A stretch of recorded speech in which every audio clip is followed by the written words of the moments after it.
और स्वागत है सभी का आज की क्लास में। सो फटाफट से सारे के सारे स्टूडेंट्स आ जाइए। 1 मिनट के अंदर अंदर अपनी पॉजिटिव अफर्मेशन लिखिए और फिर हम अपनी क्लास को शुरू करते हैं। जल्दी से आ जाइए सारे के सारे स्टूडेंट्स।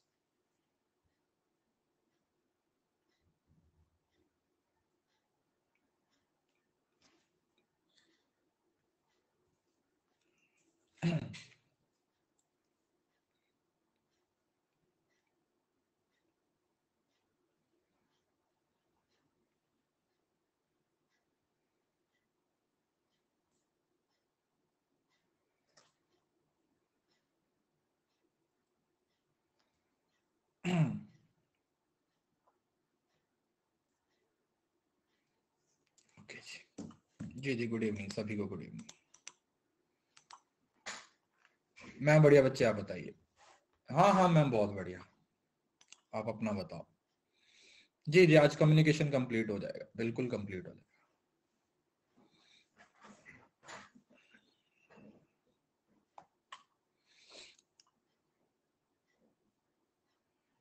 ऑल द बेस्ट जिनको भी एग्जाम है, जिनका भी कल एग्जाम है ना, कल आई थिंक शुरू 4 और 5 को एग्जाम है सोशियोलॉजी वाले बच्चों का, और साथ में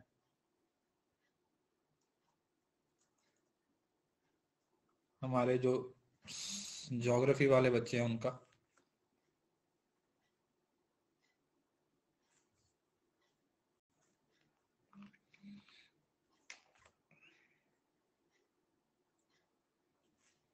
चलिए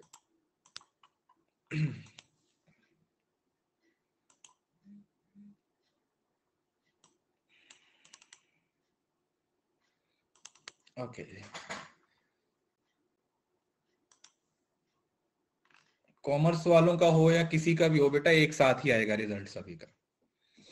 हम लास्ट टाइम पे मास कम्युनिकेशन है उसको डिस्कस कर रहे थे, ठीक है। प्लीज अब बातें बंद, क्लास में आ जाइए बेटा। डेटा इंटरप्रिटेशन तो ऑलरेडी हो चुका है, लॉजिक का रीजनिंग इसके बाद शुरू होगा, मतलब आईसीटी के बाद शुरू होगा। आईसीटी खत्म होगा तो उसके बाद आपका जो टॉपिक है उसको शुरू करेंगे।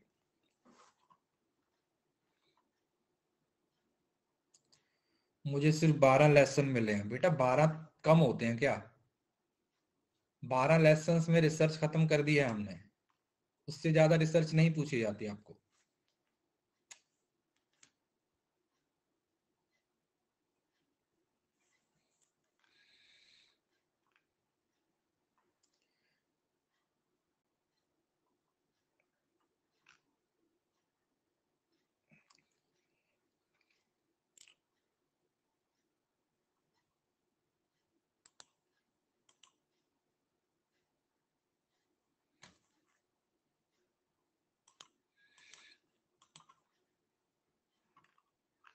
चलिए मास कम्युनिकेशन पढ़ रहे थे, मतलब शुरू किया था।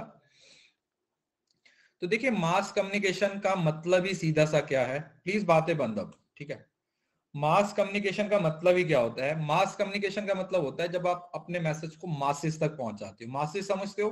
क्राउड तक पहुंचाया जाता है। जब आपकी अनटारगेटेड ऑडियंस होती है और बहुत सारे लोगों तक आप एक मीडिया को, मीडिएटेड कम्युनिकेशन, मीडिया को यूज करके आप अपने मैसेज को उन लोगों तक पहुंचाते हो। क्या करते हो? अब मीडिया का इस्तेमाल करके अपने मैसेज को उन लोगों तक पहुंचाते हो, उसे आप मास कम्युनिकेशन बोल देते हो। A process whereby mass produced message are transmitted to large anonymous and heterogeneous masses of receivers। जहां पर एक ही टाइम पे बहुत सारे लोगों तक क्या किया जाता है, आपका मैसेज है वो पहुंचाया जाता है। और ये जो सारी ऑडियंस होती है वो क्या होती है बेटा? नॉन टारगेटेड होती है। ये सारी ऑडियंस क्या होती है? नॉन टारगेटेड होती है। समझ आया? नॉन टारगेटेड का मतलब समझ आया? नॉन टारगेटेड का मतलब कि कोई भी इस मैसेज को सुन सकता है। By mass produced, we means of mass communication in putting the content or message suitable for distributed to large masses of people। large produced का मतलब या mass produced का मतलब बहुत बड़े लेवल पे होता है। दूसरा heterogeneous, heterogeneous का मतलब यहां पर क्या हुआ कि अलग अलग लोग हैं, है ना। हेट्रो का मतलब होता है सब लोग अलग अलग हैं, कोई किसी तरीके का, कोई किसी तरीके का, बच्चे भी देख रहे हैं, बुढ़े भी देख रहे हैं, जवान भी देख रहे हैं, सब लोग आपके मैसेज को क्या कर रहे हैं? देख रहे हैं। और एनोनिमस का मतलब the individual mass do not know each other. Anonymous का मतलब क्या हुआ? देखो लिखा हुआ है ना, लार्ज मतलब बहुत बड़े लेवल पे, दूसरा हेट्रो मतलब अलग अलग तरीके के, और तीसरी बात लिखी हुई है एनोनिमस। मतलब एक ही टाइम पे बहुत सारे लोगों तक आपका मैसेज पहुंचाया जा रहा है और आप उसको क्या कर रहे हो, आप उसको वहां पर पहुंचा रहे हो। ठीक है जी, ये आपका मास कम्युनिकेशन। ठीक है जी बेटा, इकोनॉमिक्स का सेकंड पेपर मैं नहीं पढ़ाता हूं, मैं कॉमर्स पढ़ाता हूं। What is the elements and characteristics of mass communication. अब देखो बहुत सिंपल सी बात है कि जो जब हम मास कम्युनिकेशन की बात करते हैं, when we talk about mass communication, तो हमारे पास कौन कौन सी चीजें होती हैं जिसका इस्तेमाल किया जाता है। एक सेंडर होगा, मैसेज होगा, एक चैनल होगा और एक रिसीवर होगा। वैसे सिंपल सी बात है। फीडबैक का यहां पर चांस होता भी है और मोस्ट ऑफ द केसेस में नहीं होता। ठीक है, मास कम्युनिकेशन में मोस्ट ऑफ द केसेस में फीडबैक नहीं होती है, बट फिर भी हम बोल सकते हैं कि हाँ यहां पर फीडबैक का चांस होता है, बट एज सच फीडबैक नहीं होती है। So it is observe that term mass communication must have at least 5 aspect. ये बोलते हैं कि कम से कम 5 एस्पेक्ट्स हैं वो होने चाहिए। लार्ज ऑडियंस, पहली बात तो आपकी जो ऑडियंस है वो बहुत लार्ज होनी चाहिए। दूसरा, Fairlie undifferentiated audience composition. Undifferentiated का मतलब है कि आप उनको डिफरेंशिएट नहीं कर सकते हैं, सब अलग अलग लोग हैं। ठीक है जी, सब लोग हैं वो क्या है, बिल्कुल अलग अलग लोग हैं, तो उसमें आप लोगों को ज्यादा कुछ करने की जरूरत नहीं है। Some form of message reproduction, message है वो रिप्रोड्यूस हो रहा है, एक बंदे से दूसरे बंदे तक रिप्रोडक्शन की बात हो रही है। रैपिड डिस्ट्रीब्यूशन एंड डिलीवरी, जो कंटेंट है ना वो रैपिड डिस्ट्रीब्यूटेड होता है, बहुत स्पीड से एक जगह से दूसरी जगह पर पहुंचता है। And low cost to the consumer, और जो कंज्यूमर होता है उसको कॉस्ट नहीं ज्यादा देनी पड़ती। ठीक है, आपके टीवी पे आती है ऐड तो आपको उसके लिए ज्यादा खर्चा नहीं करना पड़ता। ठीक है जी, so this is the communication, mass communication का बेसिक एलिमेंट है।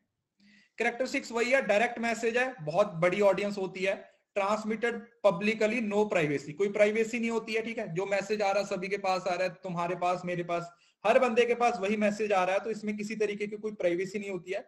Short duration of message for immediate consumption, और वो शॉर्ट टर्म के लिए होता है। ठीक है, आपने एक ऐड देखी उसी टाइम पे उसको कंज्यूम ही कर देते हो। Feedback is indirect, non existence और डिलेड, बस लिखा हुआ है ना, डायरेक्ट फीडबैक नहीं होती, होगी तो इनडायरेक्ट होगी, नॉन एग्जिस्टेंट मतलब उसी टाइम पे नहीं होगी, और अगर होगी तो डिलेड होगी। कैसे होगी, लेट आएगी। Cost per exposure individual is minimum. ठीक है, जितने लोग मतलब जितना कंपनी इस पे पैसा खर्च करेगी, जितना कंपनी इस पे पैसा खर्च कर रही है, दूसरा उतना उस मतलब कस्टमर जो लोगों तक मैसेज पहुंच रहा है उससे कम कॉस्ट में पहुंच जाता है। मैं समझ रहा हूं ना, एक बंदे की कॉस्ट है वो बहुत कम होती है।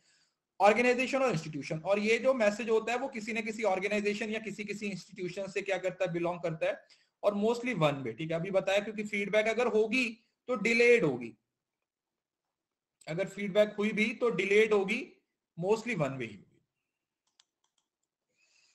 अब इसमें ना कुछ टाइप्स है, वो टाइप्स आप लोगों को पढ़ने की जरूरत नहीं है, जितना जो पेपर में पूछा जाता है सिर्फ मैं वही पढ़ाऊंगा। इसमें सारी चीजें वही लिखी हुई हैं कि लार्ज होता है, हेट्रोजीनियस होता है, एक इंस्टीट्यूशन होता है। इसको मीडिएटेड कम्युनिकेशन भी बोला जाता है, क्यों, क्योंकि इसको मास मीडिया, जो इसके जो चैनल्स होते हैं उनको मास मीडिया बोल दिया जाता है।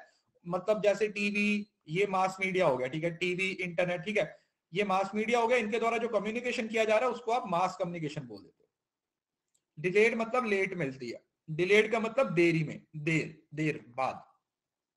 यही 4 चीजें हैं जो आप लोगों को पूछी जाती हैं इस पूरे टॉपिक में। ये वो 4 चीजें हैं जो आप लोगों ने याद रखनी है। दीज आर द 4 एलिमेंट्स जो आप लोगों ने क्या करने हैं, याद रखने हैं। सर्वेलेंस ऑफ द एनवायरमेंट, देखो मास मीडिया सबसे पहले तो ऑब्जर्व और, अब मैंने कब डांट दिया यार, आप तो बात भी नहीं सुनना पसंद करते, हद हो गया। मैंने कब डांटा, एक तो मेरे को समझ नहीं आती, मैं अभी बात भी ना बोलूं कुछ, मैंने कब डांटा बताओ मेरे को। जिस दिन मैं डांटूंगा ना, आधी क्लास क्लास छोड़ के चले जाएगी, बता रहा हूं। डांटा तो मैंने आज तक नहीं है, पिछले 4 साल में सिर्फ एक ही बार डांटा था, और उस बैच के बच्चों को अब भी याद है।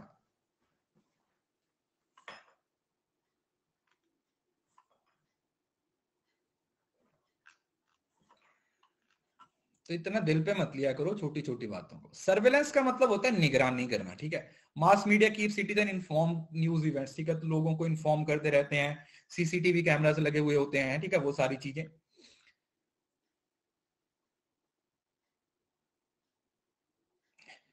कोरिलेशन फंक्शन, कोरिलेशन का मतलब क्या होता है, लोग आपस में जुड़ते हैं, समझ रहे हो ना। कोरिलेशन का मतलब होता है आपस में जुड़ना। Outlet once were the only arbiter and were selected. How broadcast, journalism के थ्रू कैसे लोगों को आपस में क्या किया जाता है, जोड़ा जाता है। कल्चरल ट्रांसमिशन, अब देखो मैंने आपको कल भी बताया था कि एक कल्चर को, अपने कल्चर के बारे में आप अगर किसी को बताना चाहते हो तो उसके लिए आप क्या यूज करते हो, मास कम्युनिकेशन यूज करते हो, है ना। कल भी बताया था कि मास कम्युनिकेशन का इस्तेमाल होता है, कैसे होता है कि आप अपने कल्चर के बारे में वीडियो बना देते हो, टीवी पे आ रहा है, ठीक है, और एजुकेशन और एंटरटेनमेंट, ठीक है, ये तो आप लोगों को पता ही है। जैसे यूट्यूब हुआ है ना, यूट्यूब के थ्रू आप ढिंचक पूजा को भी देख सकते हो और मेरे लेक्चर भी देख सकते हो। अब आपको कौन सी चीज ज्यादा एंटरटेनमेंट करती है वो उस चीज पे डिपेंड करता है। सो एजुकेशन और साथ में एंटरटेनमेंट दोनों चीजें साथ ही साथ चलती है, ठीक है, दोनों चीजें साथ साथ चलती है। तो इस वजह से यही 4 एलिमेंट हैं जो आपको घुमा घुमा के पूछते रहेंगे, ठीक है। दीज आर द 4 एलिमेंट्स, हर जगह पर यही आएगा। सर्वेलेंस हो गया, कोरिलेशन हो गया, सोशल इनहेरेंट मतलब किसी तरह की सोसाइटी। अब ये आप लोगों के पेपर के लिए इंपॉर्टेंट नहीं है, ठीक है। मैं आप लोगों को एक PYQ करवाया था, उसमें मैं आप लोगों को 4 चीजें बता देता हूं, ठीक है। ये जितना भी आगे का कंटेंट है ना, इसको पढ़ने की जरूरत नहीं है, मैं आपको अपने हिसाब से इस चीज के बारे में समझा देता हूं। देखो, सबसे पहला होता है एडवर्टाइजिंग, लिख लो अपनी कॉपी पे।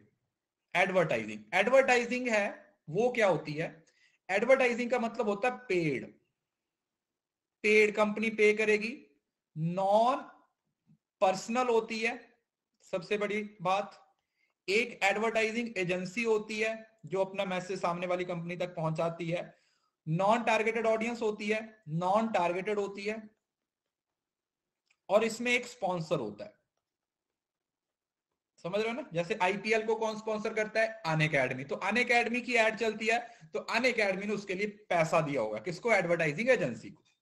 तो एडवर्टाइजिंग हमेशा क्या होती है आप लोगों की, कंपनी अपने प्रोडक्ट के बारे में क्या करती है, लोगों को इन्फॉर्म करती है, अपने प्रोडक्ट के बारे में लोगों को बताती है, तो ये होता है आपका एडवर्टाइजिंग। दूसरा आता है पब्लिसिटी, पब्लिसिटी फ्री होती है, ये लोगों के द्वारा की जाती है, पीपल्स करते हैं, वर्ड टू माउथ जैसे बोल देते हैं, टीवी एंकर्स करते हैं, न्यूज़पेपर्स के द्वारा की जाती है,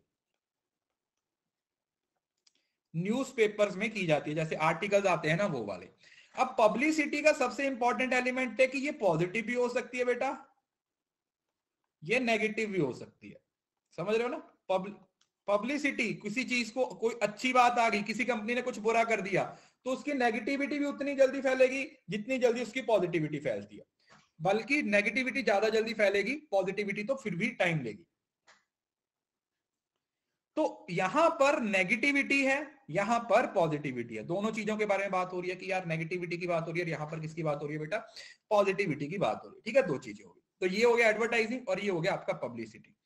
तीसरा होता है पब्लिक रिलेशंस। पब्लिक रिलेशंस में क्या होता है, कंपनी आउटसाइडर्स के साथ अच्छे रिलेशन बनाती है, जिसको आप PR बोल देते हो ना। कंपनी अपनी गुडविल को बढ़ाने के लिए बाहर के लोगों के साथ क्या करेंगे, अच्छे लिंक क्रिएट करेंगे, रिलेशनशिप को बिल्ड किया जाता है, उनके साथ प्रेस कॉन्फ्रेंस की जाती है, मीटिंग्स की जाती हैं, साथ ही साथ जो इवेंट्स होते हैं वो सब किया जाता है, ताकि एक अच्छे लेवल पे उनके साथ क्या किया जा सके, कनेक्शन बिल्ड किया जा सके, उनके साथ कनेक्शन बिल्ड। PR मतलब, PR stands for public relation, PR मतलब public relation. To connect, yes you can call to connect,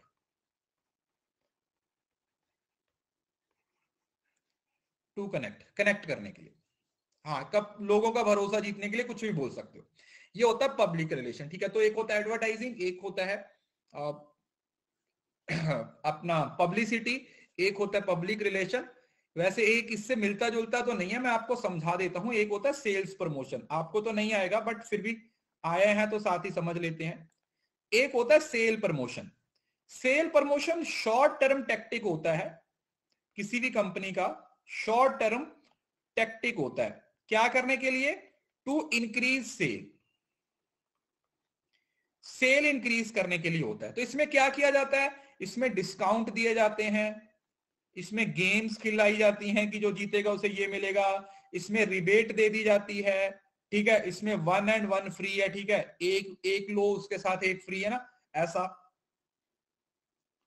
ठीक है, ये वाला होता है, ये आपकी सेल्स प्रमोशन का पार्ट बनता है। किसका पार्ट बनता है? सेल्स प्रमोशन का पार्ट बनता है। क्या ये किसका पार्ट बनेगा? This is the part of sales promotion, this is the part of sales promotion.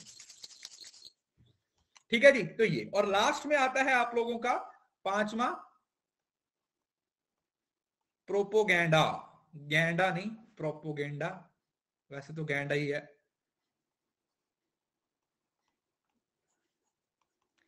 वो भी जानवर ही होता है, ये भी जानवर ही होता है। प्रोपोगेंडा होता है जब इंटेंशनली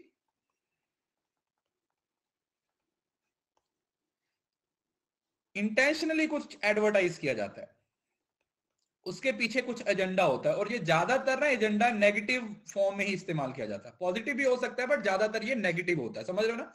जैसे सरकारें करती हैं, अच्छी अच्छी चीजों को छुपा देती हैं, सॉरी बुरी बुरी चीजों को छुपा देती हैं और अच्छी अच्छी को निकाल देती है, समझ रहे हो ना? जैसे अभी इलेक्शन का टाइम है, आज आप ध्यान से देखें, जैसे हम पंजाब में हैं, तो पंजाब में भी इलेक्शन होने वाली है, ठीक है, फरवरी मार्च, आई थिंक मार्च अप्रैल में कुछ होगा। तो पता है क्या कर रहे हैं? अपना जो किया वो तो नहीं बता रहे, जो अपना नहीं किया वो तो नहीं बता रहे, सामने वाली पार्टी के बारे में बोलते रहेंगे। जैसे कांग्रेस वाले हैं, वो इंडिया, पंजाब में कांग्रेस की सरकार है, ठीक है, पंजाब में कांग्रेस की सरकार है, तो पिछले 5 साल में कुछ नहीं किया, लास्ट 50-100 दिन के अंदर आके इन्होंने सीएम चेंज कर दिया, ठीक है, कि लोगों को लगेगा कि हाँ भाई सीएम चेंज कर दिया, जो पहले वाला सीएम था उसने जाके अपनी अलग से पार्टी बना ली।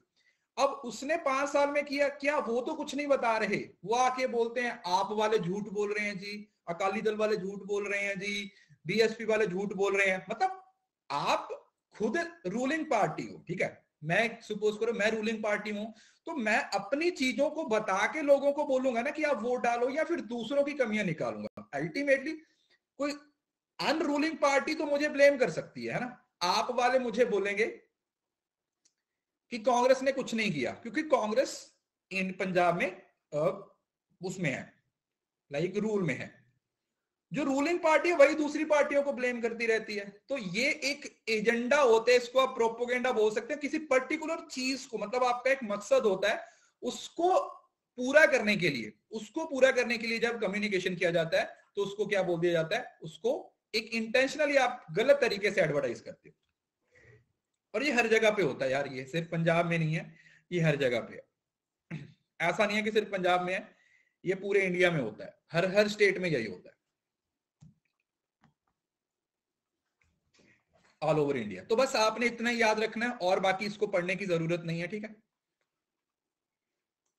उसके बाद पब्लिक कम्युनिकेशन मैंने आप लोगों को बता दिया था, जब हम मास कम्युनिकेशन और पब्लिक कम्युनिकेशन के बीच में डिफरेंस पढ़ रहे थे, तब मैंने आपको बताया था कि पब्लिक कम्युनिकेशन का मतलब जरूरी नहीं है कि वो मास लेवल पे ही होगी, बस ये है कि उसमें पब्लिक का होना जरूरी है, उस टाइम पे पब्लिक मौजूद होगी। ये 20 लोग भी हो सकते हैं, ये 50 लोग भी हो सकते हैं, ये 100 लोग भी हो सकते हैं, ठीक है, जिसमें एक स्पीकर होगा और वो अपनी बात को पब्लिक तक क्या करेगा? पहुंचाएगा। एक लार्ज गैदरिंग की बात होती है। Role of public and mass communication, देखो मास कम्युनिकेशन के बारे में तो आप लोगों को बता दिया। पब्लिक कम्युनिकेशन का मतलब क्या होता है? पर्संस ऑफ इक्वल लेवल के लोग होते हैं, ठीक है, जैसे public opinion, policies and ideas, जिससे सोसाइटी है वो बनती है। तो पब्लिक कम्युनिकेशन में वही सारी चीजें आ रही हैं, कुछ खास नहीं है। मास मीडिया में सारे वही बार बार उसी स्लाइड्स को लिखा हुआ है, जो मैंने आपको 3 मेन स्लाइड्स है वो पढ़ा दी है। पॉलिटिकल अवेयरनेस, समझ रहे हो ना? अब ये देखो, इसको पढ़ो चाहे ना पढ़ो, ये नॉर्मली आप अपनी सोसाइटी में देखते हो, यस और नो, कि मास मीडिया क्या क्या रोल प्ले कर रहा है। और आपको क्वेश्चन आएगा, वो यहां से नहीं आएगा, वो आपको एक स्टेटमेंट बना के देंगे, आपको अपनी जजमेंट देनी पड़ेगी, समझ रहे हो ना? जो आपको क्वेश्चन आएगा बेटा, उसमें तो आपको अपनी जजमेंट देनी पड़ेगी, आपको ये देखना पड़ेगा कि क्या ये सही है या गलत है। आपको क्या करना पड़ेगा? आपको अपनी जजमेंट देनी पड़ेगी, आपको खुद से बताना पड़ेगा कि ये बात सही थी या गलत थी।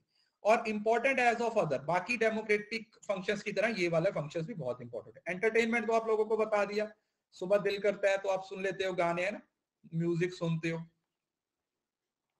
है ना? तो अच्छा, कोई ऐसा बच्चा है जो म्यूजिक नहीं सुनता है, जो सॉन्ग नहीं सुनता क्लास में? मुझे लगता है सब सुनते ही होंगे, ऐसा तो नहीं होगा कोई भी कि जो सॉन्ग नहीं सुनता।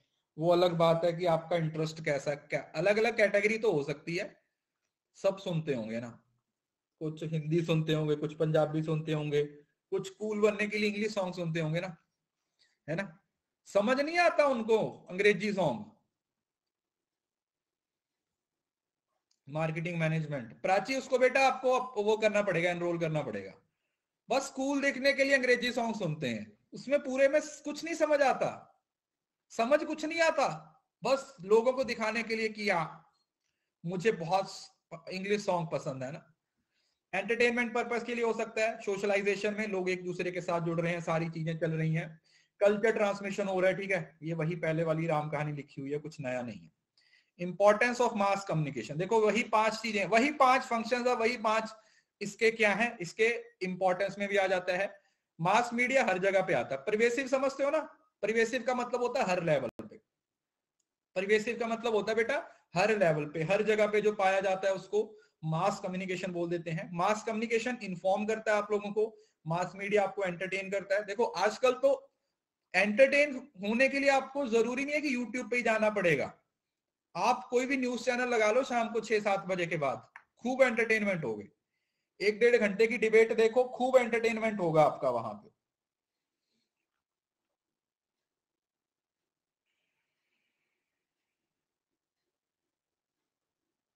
है ना?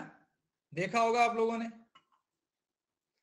मास कम्युनिकेट बाइंड्स, तो ये आप लोगों पे मतलब आपको ये सारे मैसेज प्रोवाइड करता है, टीवी व्यूज, तो इस तरीके से ओपिनियन बनते हैं आप लोगों के, ठीक है, इस तरीके से आपके ओपिनियंस बनते हैं। हाउ मास मीडिया इन्फ्लुएंस अस, ठीक है, अब ये देखो मैंने आपको बता दिया, इसको पढ़ना हुआ तो आप पढ़ लीजिएगा। अल्टीमेटली ये टॉपिक इतना ही है आप लोगों का। Reporting the news, setting the agenda, देखो लिखा हुआ है ना, एजेंडा सेट किया जाता है। इन इन्वेस्टिगेशन और अटैक जर्नलिज्म, प्रोवाइडिंग और पॉलिटिकल फोरम, सोशलाइजिंग, एक्टिंग, तो ये एक कॉमन सेंस वाला टॉपिक है, तो मुझे नहीं लगता कि इस पे हमें ज्यादा टाइम खराब करने की जरूरत है। ठीक है, समझ आया? इसमें जो भी क्वेश्चन पूछा गया बेटा वो सिर्फ और सिर्फ किससे पूछा गया है, सिर्फ और सिर्फ फंक्शंस ऑफ मास या फिर टाइप्स, जो मैंने आपको 4 टाइप्स बताई हैं वो, या फिर फंक्शन से पूछा गया, फंक्शंस ऑफ मास कम्युनिकेशन, या फिर वो जो 4 टाइप्स हैं वहीं से घुमा फिरा के आपको क्वेश्चन पूछा गया, और कहीं से क्वेश्चन नहीं पूछा गया, और कहीं से आप लोगों को क्वेश्चन नहीं पूछा गया, सिर्फ यही 4 चीजें हैं जहां से आप लोगों को क्वेश्चन पूछा गया। ठीक है जी। उसके बाद आता है मेटा कम्युनिकेशन। मेटा का मतलब होता है बियॉन्ड, समझ रहे हो ना? मेटा का मतलब होता है बियॉन्ड। मेटा कम्युनिकेशन मतलब when we communicate about communication, जब हम कम्युनिकेशन के बारे में कम्युनिकेशन करते हैं, beyond the communication, here speaker's choice of words unintentionally communicates something more than what the actually word state, समझ रहे हो ना? जो उसके वर्ड्स हैं, जो उसके वर्ड्स हैं वो कुछ और कहना चाह रहे हैं। जैसे for example a flattering remark like I have never seen you so smart could man mean that regular attire of listener need improvement, जो कहते हैं उसका मतलब कुछ और होता है, जो बात कही जाती है उसके पीछे भी एक बात लिखी जाती है ना? जैसे आप किसी को देख के बोलो आज तो बहुत अच्छा लग रहा है यार, इसका मतलब क्या हुआ, वो पहले बाकी दिनों में अच्छा नहीं लगता, है ना? है ना? सार्केस्टिक वे में ऐसा हो सकता है कि वो पहले, जैसे आप किसी को देख के बोलो कि हाँ आज तो भाई बड़ा अच्छा लग रहा है, आज तो स्मार्ट लग रहा है, इसका मतलब वो पहले नहीं लगता होगा, है ना? अल्टीमेटली समझ रहे हो ना? तो मेटा कम्युनिकेशन का मतलब होता है when we communicate about communication, जब हम कम्युनिकेशन के बारे में कम्युनिकेशन बोलते हैं। कई बार हमें भी बच्चे बोल देते हैं क्लास में, है ना, अन अकेडमी के कपड़े पहन पहन के तो हम बहुत देर से पढ़ते हैं, किसी दिन हम यूट्यूब पे अपनी क्लास लेते हैं, खुद के कपड़े पहनते हैं, तो बच्चे उस दिन ये कमेंट करते हैं सर आज अच्छे लग रहे हो, तो तब हमें पता चलता है कि मेटा कम्युनिकेशन हो रहा है कि बाकी दिन इनको अच्छे नहीं दिखते, हम इनको बाकी दिन अच्छे नहीं दिखते, इनको तभी अच्छे दिखते हैं जब हम कभी कभी खुद के कपड़े पहन के क्लास में आते हैं, समझ रहे हो ना? वो भी मेटा कम्युनिकेशन है, समझ रहे हो ना? आप इंटेंशनली नहीं करते, अनइंटेंशनली वो बात बोली जाती है, अनइंटेंशनली वो बात बोली जाती है ना? इस वजह से तो Jurgen Royce and George Bateson ने इस टर्म को इंट्रोड्यूस किया था, कम्युनिकेशन अबाउट कम्युनिकेशन, है ना, कम्युनिकेशन के बारे में कम्युनिकेशन। इन हिज 1956 इस book the social matrix of psychiatry, तो बुक वगैरह का नाम याद करने की जरूरत नहीं है, सिर्फ आपको मेटा कम्युनिकेशन का मतलब पता होना चाहिए। ये a critical fact of Batson was every message could have met communication element and typically each message held meta communication about how to interpret other message, कि किस तरीके से मैसेज को, नहीं मैसेज राइटर का नाम नहीं पूछेंगे. He saw no distinction in the type of message, only a distinction in function. Some met communicative signals are non-verbal. The term kinesics refers to body motion communication and occasionally implied by Batson was first used by. बाकी कुछ नहीं यार, खत्म. बस आप लोगों ने ये बात याद रखना है, सिर्फ आप लोगों ने ये याद रखना है कि मेटा कम्युनिकेशन का मतलब क्या है. When you communicate something but उसका जो मीनिंग होता है, उसके पीछे की जो कहानी होती है वो कुछ और कहती है. समझ रहे हो ना. जो कम्युनिकेशन है वो तो ठीक है, बट वो जो वर्ड है वो कुछ और कहता है. सो इसका सीधा सा मतलब एक लाइन में अगर मैं लिखूं तो it is, you can call communication about communication, about communication या बियॉन्ड कम्युनिकेशन, आप ऐसा ही बोल सकते हो. Beyond communication, beyond communication.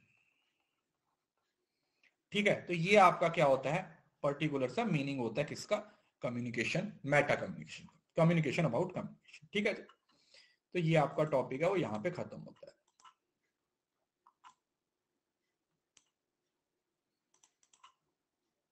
ठीक है.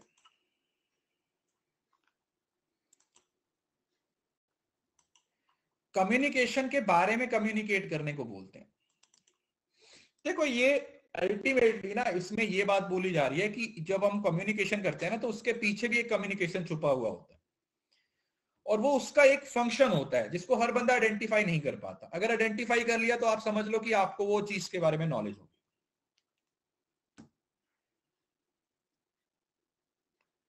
निशान देखो इसमें ज्यादातर क्या होता है, वैसे तो ज्यादातर टॉपिक आप लोगों को कंसेप्चुअली आते हैं, बट स्टिल जो डेटा होता है वो याद करना पड़ता है ना. जैसे अभी बहुत सारी चीजें, जैसे कोई सीक्वेंस होता है, कोई ऑथर आ जाता है, या इस तरीके से मैं साथ ही साथ बताता. इसी वजह से मैंने आपको फर्स्ट क्लास में बोला था ना कि एक स्टैटिक नोटबुक बना लो, उसमें सब स्टैटिक पोर्शन को लिखते जाओ, क्योंकि एनटीए का कुछ भरोसा नहीं है, कुछ भी पूछ सकता है. जैसे अब आज हमने टॉपिक पढ़ा था जनरेशन ऑफ कंप्यूटर, अब वो याद ही करना पड़ेगा. जो जनरेशन ऑफ कंप्यूटर है ना उसको याद ही करना पड़ेगा.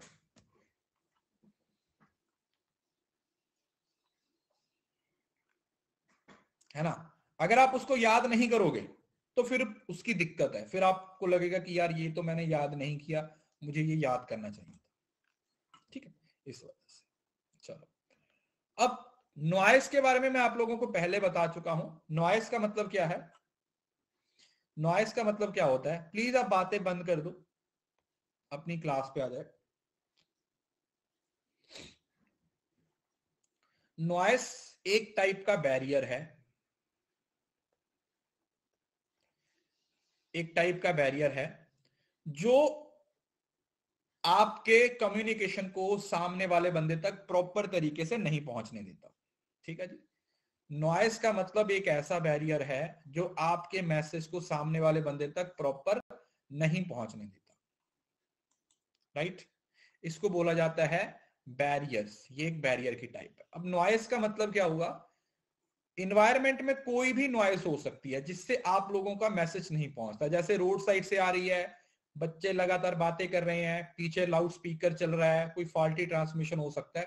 इवन के जो आपकी पुअर हैंड राइटिंग है, हैवी एक्सेंट है, सॉफ्ट स्पीच है, लिटिल रूम में, तो ये सारी चीजें एक तरीके से बैरियर्स होता है. मतलब हम ना इसको डिफरेंशिएट नहीं करते, ये भी बैरियर्स ऑफ कम्युनिकेशन ही है एक टाइप का. ठीक है. मतलब बैरियर है वो एक लार्ज, मतलब एक बड़ी टर्म हो जाती है और उस कम्युनिकेशन की टाइप अंदर जो उसके आते हैं उसमें आपकी नॉइस आ जाती है.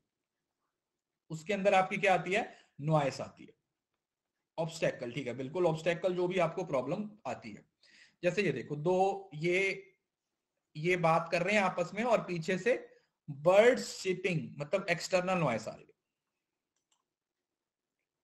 ठीक है जी. पीछे से चिड़ियों के चहचहाने की आवाज आ रही है, पंछियों के ची ची चू चू करने की आवाज आ रही है, पीछे से लाउड स्पीकर चल रहा है, गाड़ियों की पी पू पू पू पा पा. ये सब चीजें क्या हैं, ये एक तरीके से बैरियर्स हैं. ये नॉइस का ही पार्ट है, ये नॉइस का ही पार्ट है. यस, कई बार जैसे वॉइस ब्रेक होना शुरू हो जाती है ना, जैसे कई बार स्टक हो जाता है, नेटवर्क चला जाता है, आपको आवाज आवाज आपको अच्छे से नहीं सुनाई देती, तो वो भी क्या है, that is also a noise, वो भी आपकी क्या होती है, नॉइस होती है। हाँ, पीछे से कुकर सीटी मार रहा हो, कुछ भी बोल सकते हो, तो ये वही है, मैंने पहले वाली लिखी हुई है, ठीक है। इंटरनल भी हो सकती है और एक्सटर्नल भी हो सकती है। तो बेसिकली हमारे पास ये 3-4 तरीके की नॉइस है, एक एक लाइन में आप लोगों को ये समझ आ जाएगी। जैसे साइकोलॉजिकल नॉइस का मतलब क्या हुआ, सॉरी फिजियोलॉजिकल, फिजियोलॉजिकल का मतलब आपकी बॉडी से रिलेटेड है ना, caused by hunger, fatigue, headache, medication, बीमार हो, फिजिकली, बॉडीली, बॉडीली जो चीजें आपको प्रॉब्लम क्रिएट कर रही हैं, बॉडीली जो चीजें आप लोगों को प्रॉब्लम क्रिएट कर रही हैं, वो भी आपकी कौन सी है, फिजियोलॉजिकल नॉइस है, मतलब जो आपकी है। फिजिकल मतलब जो इन्वायरमेंट का नॉइस हो जाएगा, ठीक है, जिससे ट्रैफिक हॉर्न है, लाइटिंग सही नहीं है। साइकोलॉजिकल नॉइस जैसे आपको पहले बताया था, आपके दिमाग में कुछ और चल रहा है, आप मेंटली उस जगह पे प्रेजेंट नहीं हो, बताया था ना, मेंटली आप उस जगह पे प्रेजेंट नहीं हो। If a manager is preoccupied with a very intense problem, then he may be inattentive in meeting. जैसे अगर कुछ किसी को कोई प्रॉब्लम होती है, वो उस प्रॉब्लम के बारे में सोचता रहता है और वो जहां पर प्रेजेंट होता है वहां पर अपना 100% नहीं दे पाता। यस और नो, वो वहां पर अपना 100% नहीं दे पाता। आपको आप ऐसा बोल सकते कि वहां पर वो अपना 100% नहीं दे पाएगा, राइट। उसके बाद आता है सिमेंटिक नॉइस। सिमेंटिक नॉइस मैंने आप लोगों को बताया था, ये लैंग्वेज से रिलेटेड, वर्ड से रिलेटेड होता है, मतलब आप अपने मैसेज को सही तरीके से पहुंचा नहीं पा रहे हो। जैसे टेक्निकल जैग्रॉन्स यूज किए जा रहे हैं, आप टेक्निकल लैंग्वेज यूज कर रहे हो, इस तरीके से, समझ रहे हो ना। जैसे आपकी लैंग्वेज समझ नहीं आ रही है, आपकी प्रोनाउंसिएशन समझ नहीं आ रही है, ये सब टाइप्स किसका पार्ट बनती है, सिमेंटिक नॉइस का टाइप बनती है। These all becomes a part of semantic noise, semantic noise का पार्ट बनती है।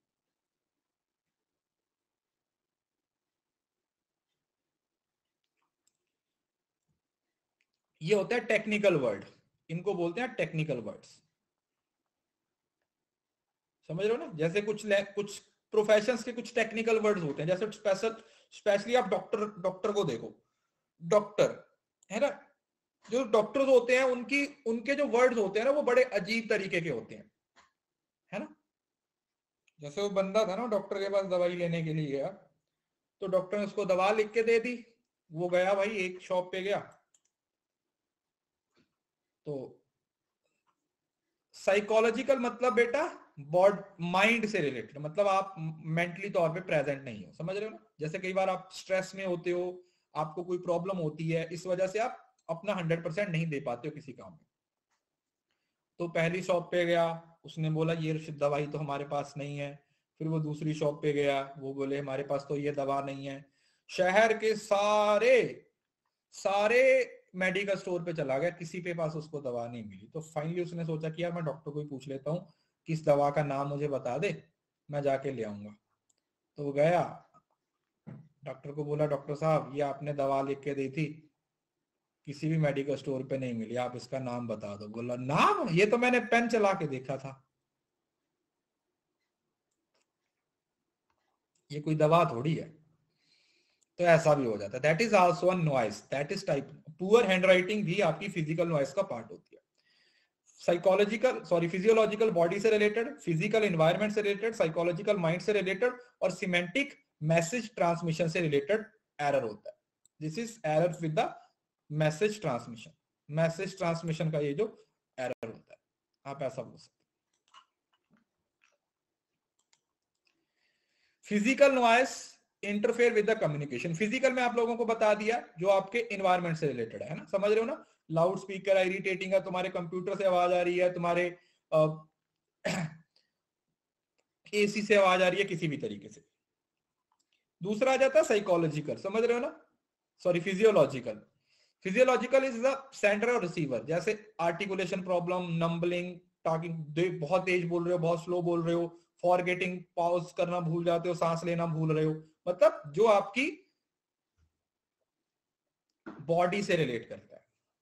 आप जो सेंडर है, सेंडर के एंड से जो प्रॉब्लम हो रही है, सेंडर के एंड से जो प्रॉब्लम आ रही है, उसके बाद साइकोलॉजिकल मैंने आप लोगों को बताया था, मेंटल इंटरफेरेंस, मतलब दिमाग सही से काम नहीं कर रहा, मुमलिंग वो ऐसे ऐसे मुंह में बोलते रहते हैं ना, कुछ लोगों को आदत होती है अकेले बोलते रहते हैं, जो मुंह में बड़बड़ाते रहते हैं वो वाले लोग, तो वो मम्बलिंग बोल दिया जाता है, इसको साइकोलॉजिकल होती है। और सिमेंटिक मैंने आपको बता दिया, व्हेन स्पीकर एंड इंटरेस्टेड है डिफरेंट मीनिंग सिस्टम, जब दोनों लोगों के पास अलग अलग सिस्टम होता है मीनिंग का, मैं कुछ और बोल रहा हूं, तुम्हें कुछ और समझ आ रहा है, मैं कुछ और बोल रहा हूं, आपको कुछ और समझ आ रहा है, समझ रहे हो? जैसे वही कमी ना, इसको अलग से देखोगे तो कमी ना है, बट इसको ऐड कर दोगे तो ये कमीना है। ये मैंने आप लोगों को पहले भी इस चीज के बारे में बताया, तो ये दो अलग अलग मीनिंग है, ये दोनों अलग अलग मीनिंग है ना। हम अगर दूसरे वाले को बोलना ना तो थोड़ा खींचना पड़ेगा, कमीना, जितना है उतना खींचना पड़ेगा, समझ रहे हो ना। मैं आपको तरीके बता रहा हूं किसी शब्द को कैसे बोलते हैं, सामने वाला जितना कमीना है उतना खींचो, कमीना, ऐसे करके ये सिमेंटिक हो जाएगा, ये सिमेंटिक हो जाएगा, ठीक है जी। अब आते हैं कम्युनिकेशन बैरियर। अब ये नॉइस भी कम्युनिकेशन बैरियर का ही टाइप था। अब हमारे पास इसको डिटेल में पढ़ेंगे, और भी बहुत सारे बैरियर्स हैं, इतने सारे बैरियर्स हैं। देखो अब ये सारे तो याद नहीं करने हैं हमें, हमें बस इनको समझना है, ठीक है। हर बैरियर का एक सेंट्रल आइडिया होता है, एक सेंट्रल पॉइंट होता है, सेंट्रल क्रक्स होता है याद करने का, ठीक है। हमें सिर्फ उस पर ध्यान देना है, समझ आया बेटा। हर कम्युनिकेशन बैरियर का एक क्रक्स होगा, एक कीवर्ड होगा, जिसको हमें क्या करना है, जिसको हमने याद करना है, जिसको हमने सिर्फ समझना है कि अच्छा ये होता है, उससे आप लोग इसको क्या कर सकते हो, याद कर सकते हो, ठीक है। तो ये जैसे लिंग्विस्टिक, कुछ तो ऐसी समझ आ जाएंगे। लिंग्विस्टिक बैरियर कौन से होंगे, लैंग्वेज, है ना, लैंग्वेज के बैरियर, ये भी आप लोगों के कहीं ना कहीं सिमेंटिक बैरियर्स में आ जाते हैं। मैं हिंदी बोल रहा हूं, सामने वाले को हिंदी समझ नहीं आ रही, तो ये लैंग्वेज की प्रॉब्लम हो जाएगी। बेसिकली ये इंटरपर्सनल कम्युनिकेशन, इंटरकल्चरल कम्युनिकेशन में ज्यादा होता है, ठीक है। जैसे इंडिया में भी बहुत सारे लोग ऐसे हैं जिनको हिंदी नहीं आती, साउथ में चले जाओगे तो वहां पर बहुत सारे लोग ऐसे हैं जिनको हिंदी नहीं आती है। क्यों? क्योंकि वो वहां पर हिंदी बोली नहीं जाती, उनको सिखाई नहीं जाती, स्कूल में पढ़ाई नहीं जाती है इस तरीके से, राइट। साइकोलॉजिकल बैरियर कौन से होते हैं, साइकोलॉजी, साइकोलॉजी माइंड से रिलेटेड, फोबिया, डिप्रेशन का शिकार, कुछ लोग होते हैं ना जिनको, जो स्टेज पे जाके ऐसे ऐसे कांपना शुरू कर देते हैं, ऐसे ऐसे ऐसे ऐसे ऐसे ऐसे ऐसे, जो स्टेज पे जाके क्या कर देते हैं, कांपना शुरू कर देते हैं, होता है ना, टांगे ऐसे ऐसे ऐसे होनी शुरू हो जाती हैं। तो वो वाले जो एरर बैरियर्स होते हैं साइकोलॉजिकल होते हैं, डर जाते हैं, डर जाते हैं। मैं पता, मैं आज तक नहीं स्टेज पे जाते हुए कभी भी नहीं डरा, कभी भी नहीं, पहली क्लास से ही नहीं डरा, पहली क्लास से ही नहीं डरा। क्यों? क्योंकि पहले होता था, जब तक आप छोटे होते हो ना, मतलब मैं आपको सुजेस्ट करूंगा, आपके जो छोटे भाई बहन हैं या आगे की जनरेशन है ना, उनको स्टार्टिंग में से ये एक हैबिट डेवलप कर दीजिएगा। क्यों? क्योंकि जब आप छोटे होते हो ना, वहां पर आप सोचते नहीं हो ज्यादा, इस वजह से आप कुछ भी बोल देते हो, उससे आपका कॉन्फिडेंस बन जाता है। जब आप थोड़े बड़े हो जाते हो ना, क्योंकि छोटे बच्चों को बेइज्जती इतनी फील नहीं होती, समझ रहे हो ना, छोटे बच्चों को ऐसा नहीं होता कि कोई हमें जज कर रहा है। हम कब डरते हैं, जब हमें ये लगता है कि कोई हमें जज कर रहा है, कोई क्या बोलेगा। अगर आप इस चीज को दिमाग से निकाल दो तो आपकी जिंदगी की आधी से ज्यादा प्रॉब्लम सॉल्व हो जाएंगी। जिस दिन आपने ये सोचना शुरू कर दिया, बंद कर दिया ना कि कोई मुझे जज कर रहा है, बात ही खत्म, सब सही हो जाएगा। इस वजह से ये हैबिट अगर छोटे होते ही आपकी डेवलप हो जाए तो आगे आगे जाके आपको बहुत इससे फायदा होता है। देन आता है इमोशनल बैरियर, आईक्यू से रिलेटेड होते हैं, हु लेट देयर इमोशंस, कुछ बहुत ज्यादा इमोशनल हो जाते हैं।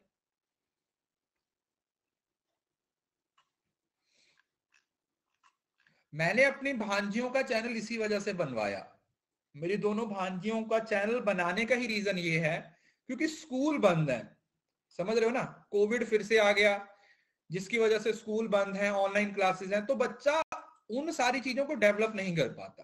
तो मेरी कोशिश ये है कि 1 साल के अंदर अंदर उनके अंदर इतना कॉन्फिडेंस आ जाए कि उनको कहीं पे भी कुछ भी बोलने के लिए बोला जाए तो वो बोले, है ना। तो ये इमोशनल बैरियर होते हैं जो इमोशन से रिलेट करते हैं। फिर आते हैं फिजिकल बैरियर जो आपके इन्वायरमेंट से रिलेटेड होते हैं, ठीक है, इन्वायरमेंट से रिलेटेड होते हैं, इन्वायरमेंट से रिलेटेड जो भी इन्वायरमेंट में चीजें चल रही हैं।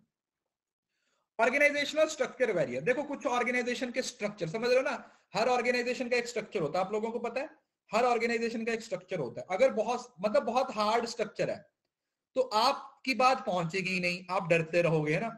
बहुत सॉफ्ट स्ट्रक्चर है तो कोई भी कुछ भी बोलता रहेगा। तो ऑर्गेनाइजेशन का स्ट्रक्चर इस बात में बहुत मैटर करता है।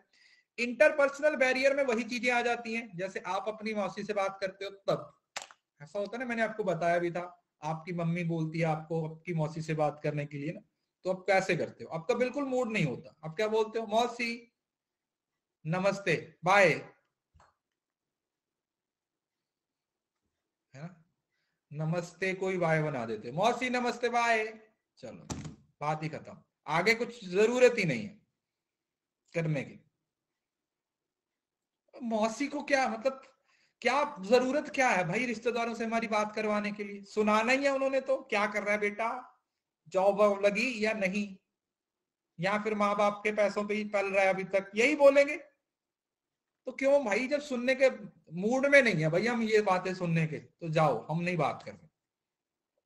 और रिश्तेदार सबके ऐसे ही हैं हर जगह पे।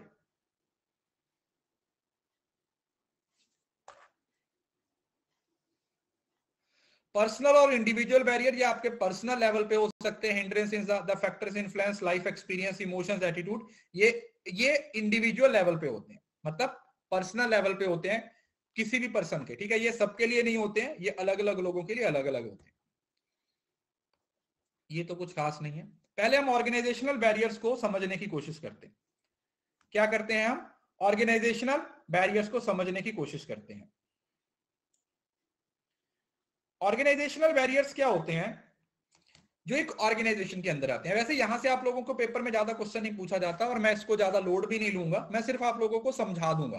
क्यों, क्योंकि एक ऑर्गेनाइजेशन का मतलब क्या है कि जैसे एक प्राइवेट ऑर्गेनाइजेशन है या कोई भी पब्लिक ऑर्गेनाइजेशन है, तो उसके अंदर आप खुद समझ सकते हो कि कम्युनिकेशन कैसे होता है, यस और नो, उस ऑर्गेनाइजेशन के अंदर कम्युनिकेशन कैसे होता है आप इस चीज को खुद से समझ सकते हो। तो कौन कौन सी प्रॉब्लम्स हो सकती हैं, जैसे बहुत सारे रूल्स और पॉलिसीज बनी हुई हैं, अगर बहुत सारे रूल्स हैं तो कम्युनिकेशन कैसे होगा, है ना, जब बहुत सारे रूल्स होते हैं। देन आता है हायरार्किकल पोजीशन, ऊपर से नीचे वाले लोग एक दूसरे से बात नहीं करना चाहते। Facilities, complex organization structure, organization structure ही बहुत कॉम्प्लेक्स है। अगर कम्युनिकेशन कब, तो कम्युनिकेशन किस तरीके से होगा, ठीक है, देखो समझ रहे हो। कल्चर और क्लाइमेट, लोगों मतलब ऑर्गेनाइजेशन का कल्चर बहुत फाउंडेशन वाला है, तो लोग एक दूसरे के साथ सही से बात नहीं कर पाएंगे। बहुत रूल्स हैं, बहुत सारे रेगुलेशन है, तो भी बात नहीं हो पाएगी। स्टेटस रिलेशनशिप है, ये तब आता है जब सुपीरियर को ये फील होता है कि मैं सुपीरियर हूं भाई, ये सुबॉर्डिनेट है, समझ रहे हो ना। कुछ सुपीरियर होते हैं ना जो बोलते हैं कि हम ऊपर वाले हैं, हायरार्की वाले, कि हम तो भाई ऊपर है ना इससे, ये मेरे से बात कैसे कर लेगा, ये तो मुझसे नीचे है, वो वाला। और भाई यही वही पॉइंट होगा, कोऑपरेशन की इसी वजह से कमी होती है, राइट। ये स्ट्रक्चर और ऑर्गेनाइजेशनल बैरियर मतलब रिचा ऐसा कुछ नहीं है, सिर्फ ये बताया जा रहा है कि एक ऑर्गेनाइजेशन के अंदर कौन कौन सी प्रॉब्लम्स हो सकती है।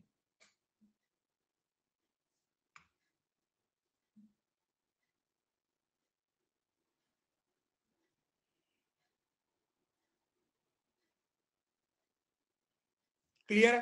तो ये लोगों के बीच में कोऑपरेशन नहीं है, लोग एक दूसरे से जलते हैं।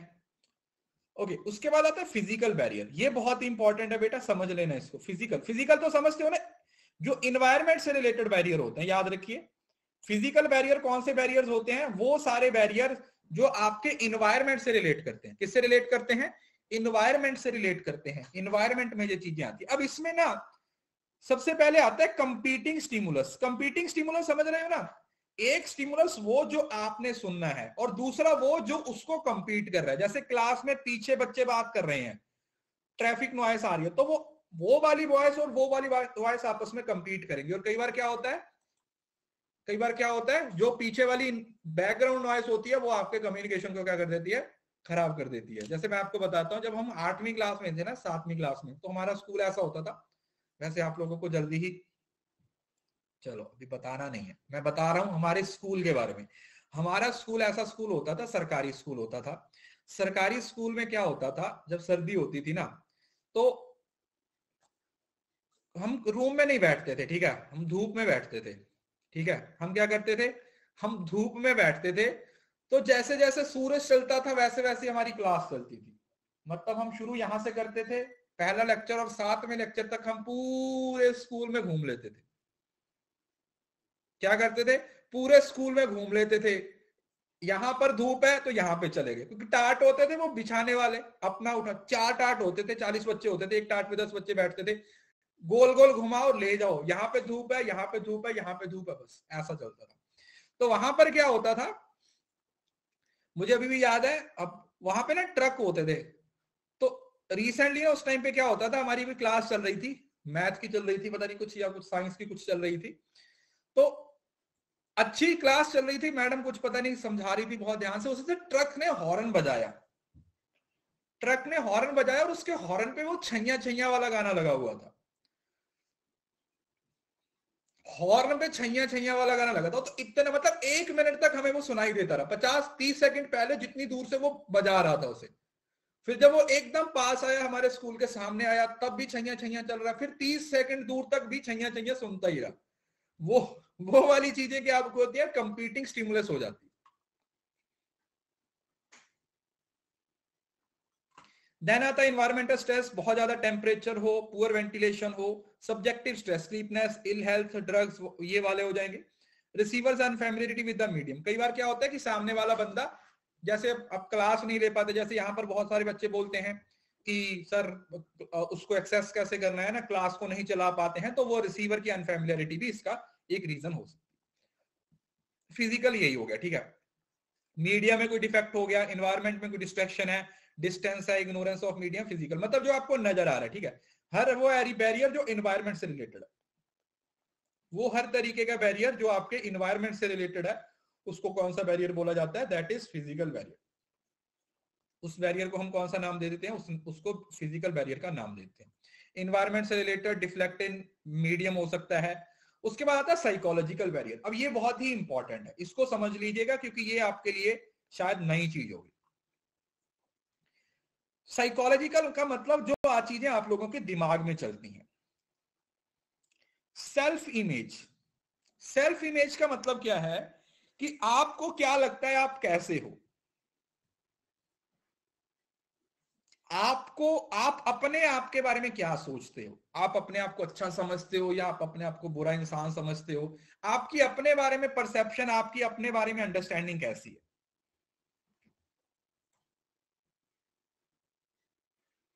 अपने आप के बारे में क्या सोचते हो। ठीक है, देखो, आप आप अपने आप से तो कभी नहीं भाग सकते है ना, आप पूरी दुनिया से झूठ बोल लोगे, बट आप कभी भी अपने आप से झूठ नहीं बोल सकते।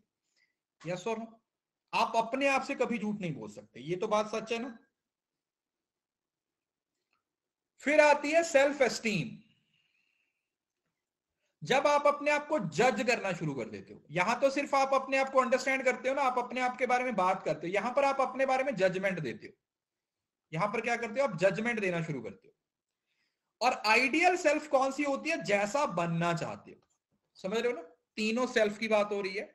एक वो सेल्फ जो आप अपने बारे में सोचते हो, दूसरा वो जो आप अपने बारे में जज करते हो, जब आप जजमेंट देते हो खुद के बारे में, और तीसरा वो जो आप बनना चाहते हो, इन फ्यूचर आप चाहते हो कि मुझे ऐसा बनना, भाई ये वाली क्वालिटीज मेरे अंदर होनी जरूरी, ये वो सारी क्वालिटीज हैं जो मेरे अंदर होंगी तो मेरे लिए अच्छा रहे, ऐसा। इंफॉर्मेशन ओवरलोड, ये तो बैरियर है ही, समझ रहे हो ना। ये देखो बेचारा, इतना काम इसके पास पहले है, ऊपर से इतनी फाइलें लेके आ रहा है जिसमें से आधी उड़ी जा रही हैं। मूछे कहाँ है भाई तेरी, दाढ़ी काली मूछे सफेद, ये कौन सा कॉम्बिनेशन है।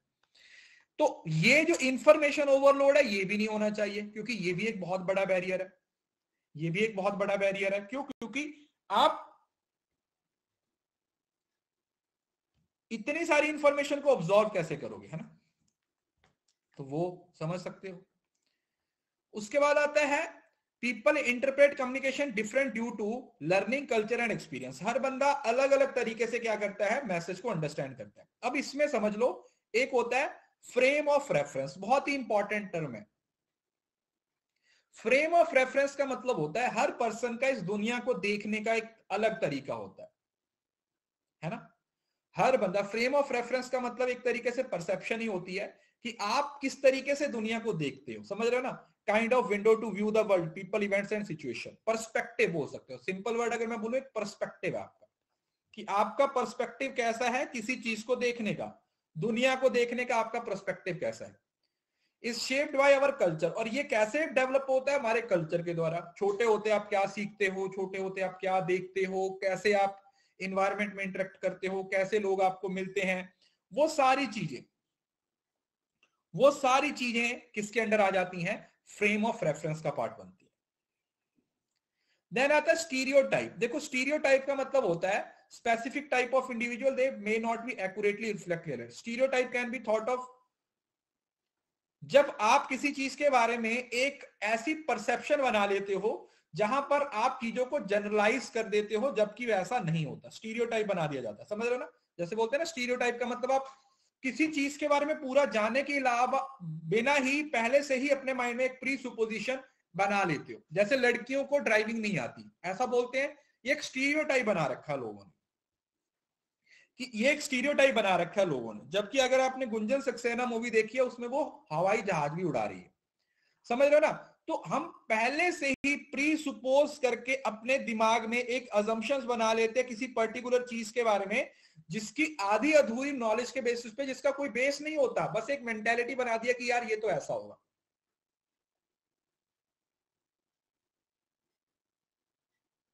सच में नहीं आती, मुझे ठोक दिया।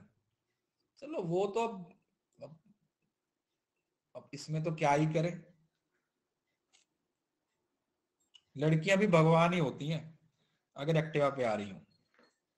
यहां से समझ लो भगवान ने भेजा होता उनको, आपको भगवान के पास भेजने के लिए, समझ रहे हो ना।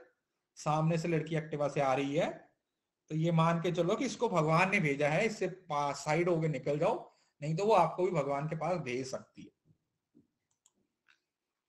ठीक है जी, जस्ट अ जोक। तो स्टीरियोटाइप का मतलब होता है हम पहले से ही किसी चीज के बारे में सोच लेते हो कि हमें तो पता ही है भाई। देन आता है प्रीजुडिस। प्रीजुडिस होता है अनफेवरेबल होता है, जो जिसका कोई रीजन नहीं होता। ये एक थॉट है, और ये क्या है, आपकी फीलिंग्स होती हैं, एटीट्यूड, समझ रहे हो ना। प्रीजुडिस एक नेगेटिव एटीट्यूड होता है जो आप किसी पर्टिकुलर कम्युनिटी के बारे में बना लेते हो। किसके बारे में, पर्टिकुलर कम्युनिटी के बारे में बना लेते हो। जैसे काले लोग हैं, उनके बारे में आप एक अलग से प्रीजुडिस बना लेते हो कि काले लोग तो अच्छे नहीं होते यार, हर काला बंदा खराब होता है, मतलब कुछ भी बोल सकते हो, ठीक है। वो एक तरीके का आपका होता है प्रीजुडिस। स्टीरियोटाइप मैंने आपको बना दिया। स्टीरियोटाइप आपका हमेशा ईगो से आता है, क्योंकि आपको लगता है कि मुझे तो सब आता है, मुझे कुछ मत बताओ, मुझे सब आता है। Field of experience. Field of experience के बारे में हमने पहले डिस्कस किया था। अगर दोनों लोगों का फील्ड ऑफ एक्सपीरियंस अलग हो, लड़कियों के साथ क्रिकेट की, लड़कों के साथ कॉस्मेटिक्स की बातें करना शुरू कर दो, तो उनका जो बैकग्राउंड है वो एक तरीके से अलग हो जाएगा, उनका जो इंटरेस्ट है। कॉग्निटिव डिसोनेंस का मतलब होता है जब आप दो चीजों में फंस जाते हो, है ना। कॉग्निटिव डिसोनेंस क्या होता है, जब आप दो चीजों के बीच में फंस जाते हो, आप समझ नहीं पाते कि मैं ये करूं मैं वो करूं, समझ रहे हो। जैसे कुछ लोग सिगरेट पीते हैं, वो सिगरेट छोड़ना भी चाहते हैं और पीना भी चाहते हैं, समझ रहे हो ना। वो सिगरेट पीना भी चाहते हैं, वो सिगरेट छोड़ना भी चाहते हैं, तो अब छोड़े या पिए, तो दोनों के बीच में फंस गए। उसको अब कॉग्निटिव डिसोनेंस बोल देते हैं। इसकी एक थ्योरी भी है जो इसके बाद में आपको पढ़ाऊंगा। देन आता है डिफेंसिवनेस और फियर। क्या होता है, कई बार आप कम्युनिकेशन करने से इस वजह से डरते हो, एक स्टेटस की वजह से। जैसे अपने कॉलेज के डायरेक्टर के साथ बात करने में आप लोग को डर लगता है कि भाई मैं कम्युनिकेशन कैसे करूं, तो वो डिफेंसिवनेस होता है, एक फियर होता है, एक डर होता है, क्योंकि वो अलग स्टेटस पे है, आप अलग स्टेटस पे हो, तो आपको एक अंदर से फियर होता है, आपको अंदर से डर लगता है कि भाई मैं इससे बात नहीं कर पाऊंगा। अब कॉग्निटिव डिसोनेंस थ्योरी क्या होती है।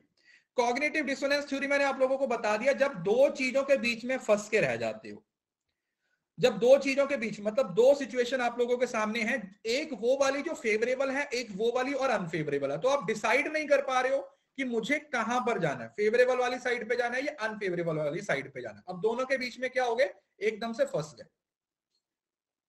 अब इसको कैसे रिमूव किया जा सकता है, जो डिसोनेंट बिलीफ है उसको खत्म करके, मतलब वो जो नेगेटिव चीज है उसको खत्म कर दिया जाए, या और पॉजिटिव को ऐड कर दिया जाए, या फिर डिसोनेंट को ही क्या कर दिया जाए, रिमूव कर दिया जाए। ठीक है, समझ रहे हो ना? मैं आपको इसकी एक एग्जांपल दिखाता हूं, उससे ज्यादा अच्छे से समझ पाओगे। ये देखो, ये इसकी एक एग्जांपल है।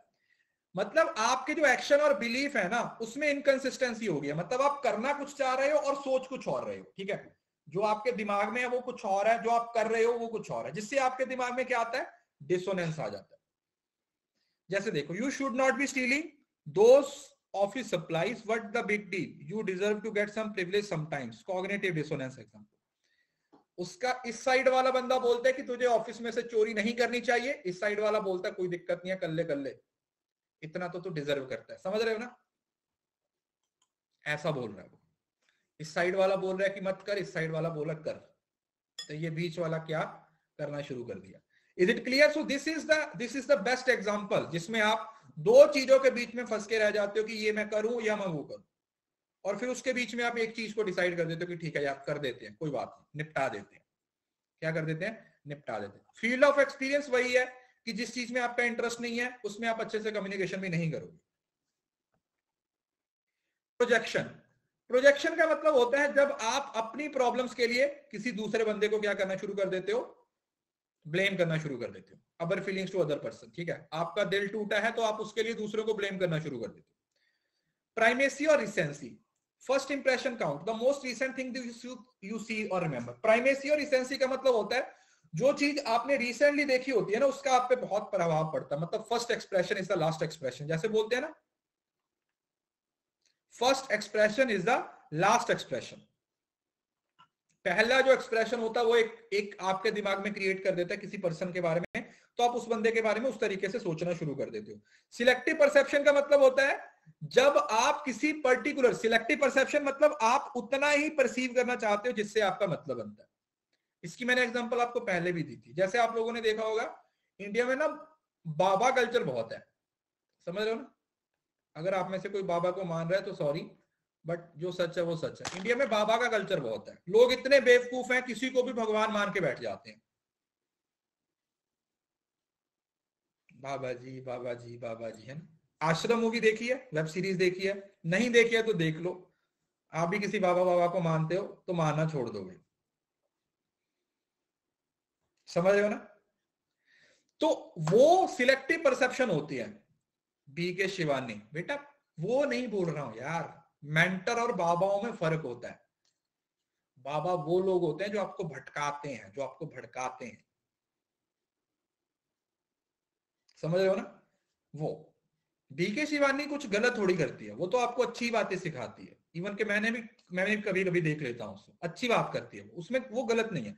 गलत वाले वो लोग होते हैं जो आपको भटकाते हैं, जो आपको बोलते हैं कि ये तो मोह माया है, पैसा तो मोह माया है, सारा हमें दे दो। तो ठीक है भाई, तेरे को दे देते। सिलेक्टिव का मतलब जब आप किसी पर्टिकुलर सिलेक्टिव चीज पे ही फोकस करते हो। तो जब आप किसी बाबा को मानते हो, समझ रहे हो, आप XYZ बाबा को मानते हो, तो आप उस बाबा की कोई भी नेगेटिव बात नहीं सुनना पसंद करोगे। चाहे गवर्नमेंट बोल उठा के उसे 20 साल के लिए जेल में डाल दो, मगर तुम्हारे लिए फिर भी वो बाबा जी बाबा जी बाबा जी है। क्यों? क्योंकि तुम्हारे दिमाग पे, तुम्हारे आंखों पे वो एक काली पट्टी है जो आप लोगों को रियलिटी देखने नहीं दे रही। तो ये होता है सिलेक्टिव परसेप्शन।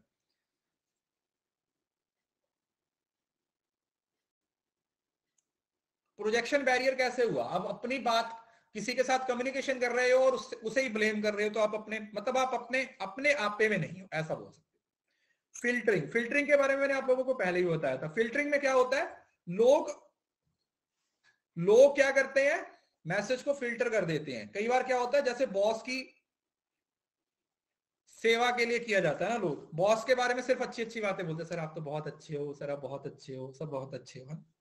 कोई मनोज वाजपेयी नहीं बनता, समझ रहे हो? सो मनोज वाजपेयी बनना है तो फिल्टरिंग नहीं करनी पड़ेगी। अब जिन लोगों ने फैमिली मैन 2 देखी है उनको पता होगा इस डायलॉग के बारे में, जिनको नहीं पता तो बहुत अच्छी बात है।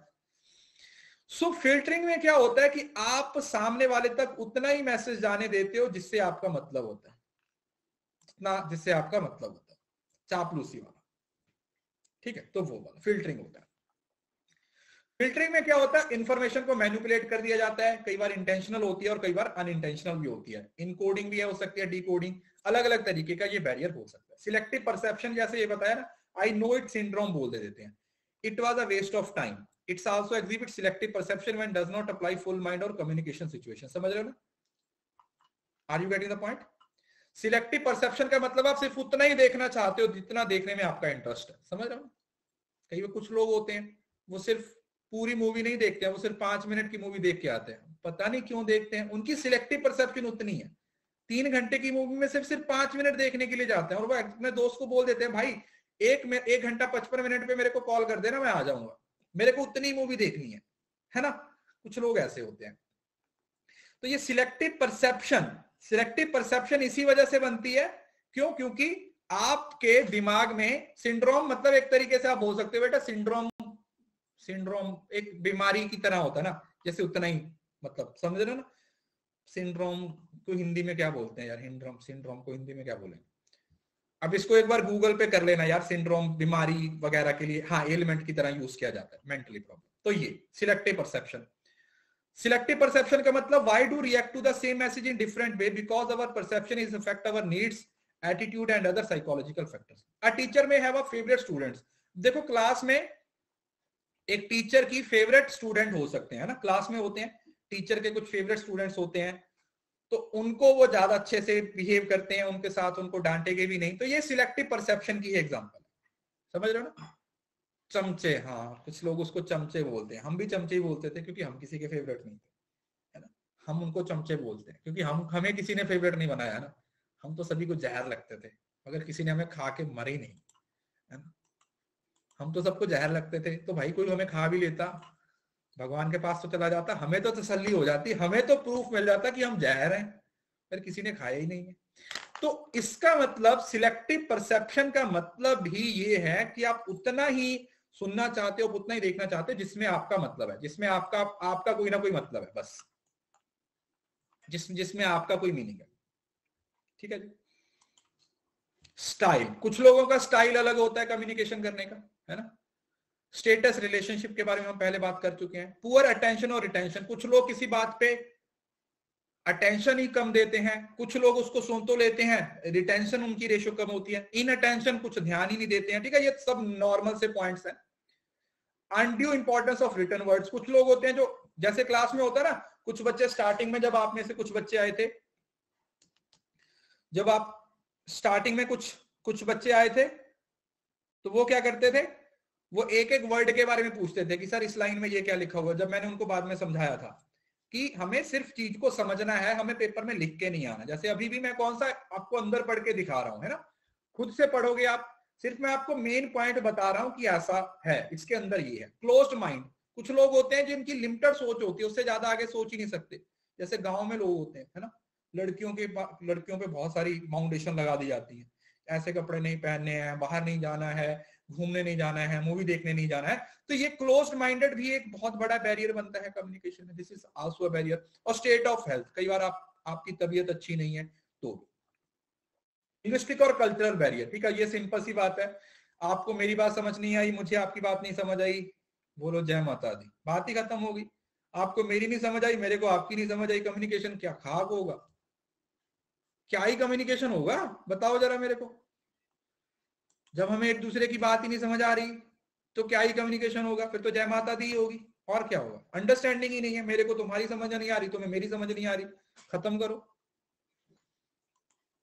अब ये देखो देखो, हेलो कोचिकावा निहावा बॉन्जोर, ये वाला तो मेरे को पढ़ना ही नहीं आता, ये पता नहीं क्या लिखा हुआ है इतना बड़ा, बाकी तो मैंने पढ़ लिया फिर भी। मेरे सामने कोई आके बोल दे एन्यो शो गाशू भाशू, पता नहीं जो भी लिखा हुआ, तो मेरे को समझ ही नहीं आएगा उसको, मैं क्या बोलूंगा, मैं क्या बोलूंगा उसको, बताओ जरा।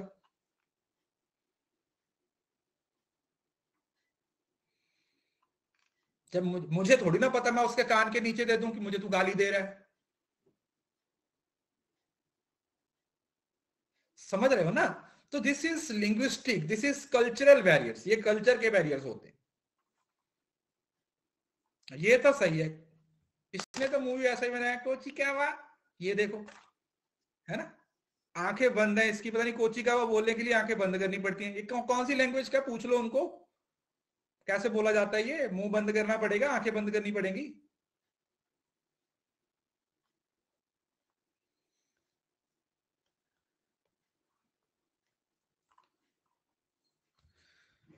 चलिए, सो this is linguistic barrier, language के बैरियर्स हो सकते हैं। अब आता है सिमेंटिक बैरियर, जो सबसे इंपॉर्टेंट होते हैं। Disagreement about the words being used, जब वर्ड्स हैं वो सही से इस्तेमाल नहीं किए जा रहे, सामने वाले बंदे को समझ नहीं आ रहा। अब इसमें कौन कौन सी चीजें आती हैं? जैसे वर्ड्स हैविंग सिमिलर प्रोनाउंसिएशन, जैसे कुछ वर्ड्स हैं वो सिमिलर प्रोनाउंसिएशन की होती है, जैसे साइट, साइट, साइट, इन तीनों की प्रोनाउंसिएशन सेम है ना? इन तीनों की जो प्रोनाउंसिएशन है वो सेम है, बट एक्चुअली में तीनों का मीनिंग अलग है। कुछ लोग होते हैं उनकी प्रोनाउंसिएशन बहुत खराब होती है ना? जैसे बोलते हैं ना, today we will study the communication. इतने बुरे तरीके से कोई बंदा आके बोले तो आपका जो इंटरेस्ट थोड़ा बहुत होगा वो तो अपने आप ही चला जाएगा। बाय सर जी, बाय।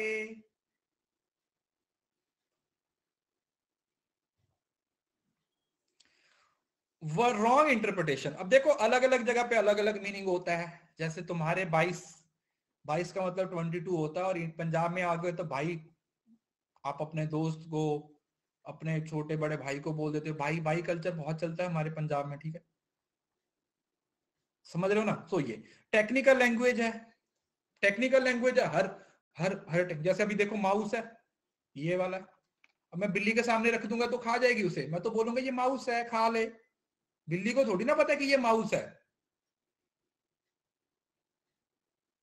हमें पता है ये माउस है, मगर ये वो वाला माउस नहीं है जो बिल्ली खाती है, ये वो वाला माउस है जो कंप्यूटर चलाता है। समझ रहे हो ना? सो ये सब चीजें किसमें आती हैं? ये सिमेंटिक बैरियर का पार्ट बनती है। किसका पार्ट बनती है बेटा? These all becomes the part of your semantic barrier.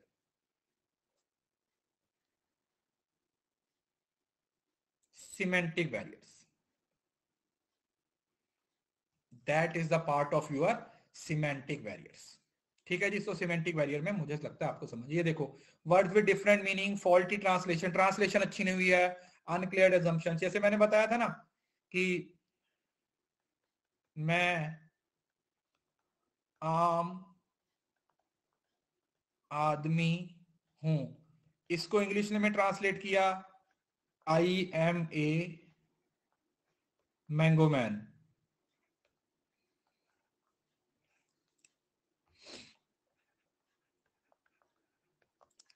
Gita is kidding, Gita बच्चे दे रही है। सड़क पे गोलियां चल रही थी, the tablets for walking on the road. समझ रहे हो ना? सो दिस इज समथिंग जिसको आप फॉल्टी ट्रांसलेशन बोल देते हो, but you call it faulty translation, कि भाई एज इट एज ट्रांसलेशन कर दिया जाता। जैसे वो हमने पढ़ा था, वर्टिकल को खड़ा लिखा हुआ था, वर्टिकल को क्या लिखा हुआ था? खड़ा, क्योंकि वो स्टैंडिंग पोज में होता है, इस वजह से। समझ रहे हो ना? सो दिस इज समथिंग जो हमें समझना चाहिए। सो ये भी आपका एक बहुत बड़ा बैरियर बनता है। This is faulty translation. Google कुछ भी बोल देता है, ठीक है? समझ रहे हो ना? गूगल पे एक और भी तो था, अब कम्युनिकेशन के बहुत सारे क्वेश्चन की वो अजीब सी ट्रांसलेशन कर देता है, खुफिया जानकारियां, सीक्रेट इंफॉर्मेशन को, है ना? तो वो वाली। तो ये डेनोटेशन और कॉनोटेशन, ये मैंने आप लोगों को पहले बताया था, डेनोटेशन और कॉनोटेशन अलग अलग होते हैं। टेक्निकल, ज़ैरगॉन्स और बैड एक्सप्रेशन। हाई कंटेक्स्ट और लो कंटेक्स्ट कल्चर, ये भी है। एक हाई कंटेक्स्ट वाला बंदा लो कंटेक्स्ट वाले को पढ़ाएगा, तो उसे समझ नहीं आएगा, है ना। समझ रहे हो ना, मतलब अगर दो अलग अलग कल्चर वाले लोग आ गए, मतलब एक हाई कॉन्टेक्स्ट से है तो एक लो कॉन्टेक्स्ट से है, तो हाई वाला तो बातों बातों में ही समझा देगा सब कुछ, बट जो लो कॉन्टेक्स्ट वाला है उसको एक एक बात शब्दों में लिख के वर्बली उसको बतानी पड़ेगी, तो वो समझ नहीं पाएगा, राइट। तो ये है, ये मैंने आप लोगों को पहले पढ़ा दिया था, अब दोबारा नहीं पढ़ाएंगे। अब क्रॉस कल्चरल कम्युनिकेशन, देखो अब इसमें कुछ पढ़ाने के लिए नहीं है, सिंपल सी बात समझ लो यार, दो अलग अलग कल्चर के लोग हैं, वो आपस में बात कर रहे हैं, है ना, तो कैसे कम्युनिकेशन करेंगे। वो अलग कल्चर से बिलोंग करता है, मैं अलग कल्चर से बिलोंग करता हूं, है ना।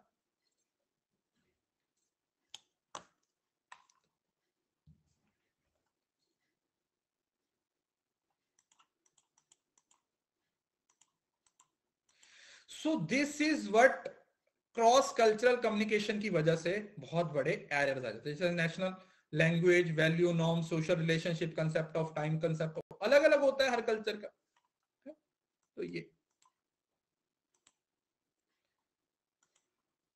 इंटरपर्सनल बैरियर, अब ये सबसे सिंपल होते हैं। इंटरपर्सनल का मतलब है जिस बंदे के साथ आप बात करना चाहते हो उसका मुंह भी देखना पसंद नहीं करते हो, तो कैसे बात कर लोगे। इंटरपर्सनल का मतलब जब सेंडर और रिसीवर के बीच में बातचीत होने का कोई रीजन ही नहीं है, जब उन दोनों के बीच में कोई बात हो ही नहीं पा रही, वो एक दूसरे के साथ बात ही नहीं कर रहे किसी भी तरीके से, है ना, तो वो हो जाएगा सुपीरियरिटी, हो जाएगा लैक ऑफ प्रॉपर चैनल, हो गया no interest in communication, lack of cooperation, समझ रहे हो ना, ये फियर ऑफ पेनल्टी, समझ रहे हो, ये वही सारी चीजें हैं। देखो ये ना कॉमन सेंस वाली चीजें हैं यार, अब इसको ना मैं बहुत ज्यादा खींचता रहूं फालतू में, आप ही का टाइम वेस्ट होगा, तो मुझे लगता है कि आप खुद से इसको पढ़ लोगे तो भी आपको समझ आ जाएगा कि ये कहना क्या चाहते हैं, व्हाट इट एक्चुअली मीन्स, इसका मतलब क्या है, ठीक है। इसको आप बड़ी आसानी से खुद भी समझ सकते हो अगर आप इसको थोड़ा सा ध्यान से पढ़ोगे,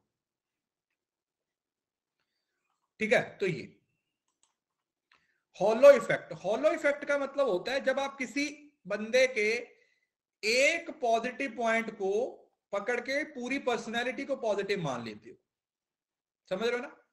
सिंगल ट्रेट, किसी बंदे का एक मतलब जैसे जो किसी बंदे की ड्रेसिंग सेंस बहुत अच्छी है, तो आप बोलते हो कि भाई ये तो ड्रेसिंग सेंस बहुत अच्छी है, तो ये बोलता भी बहुत अच्छा होगा, तो किसी के एक पॉजिटिव पॉइंट से उसकी पूरी पर्सनैलिटी को जज कर लेना कि ये बंदा पॉजिटिव होगा,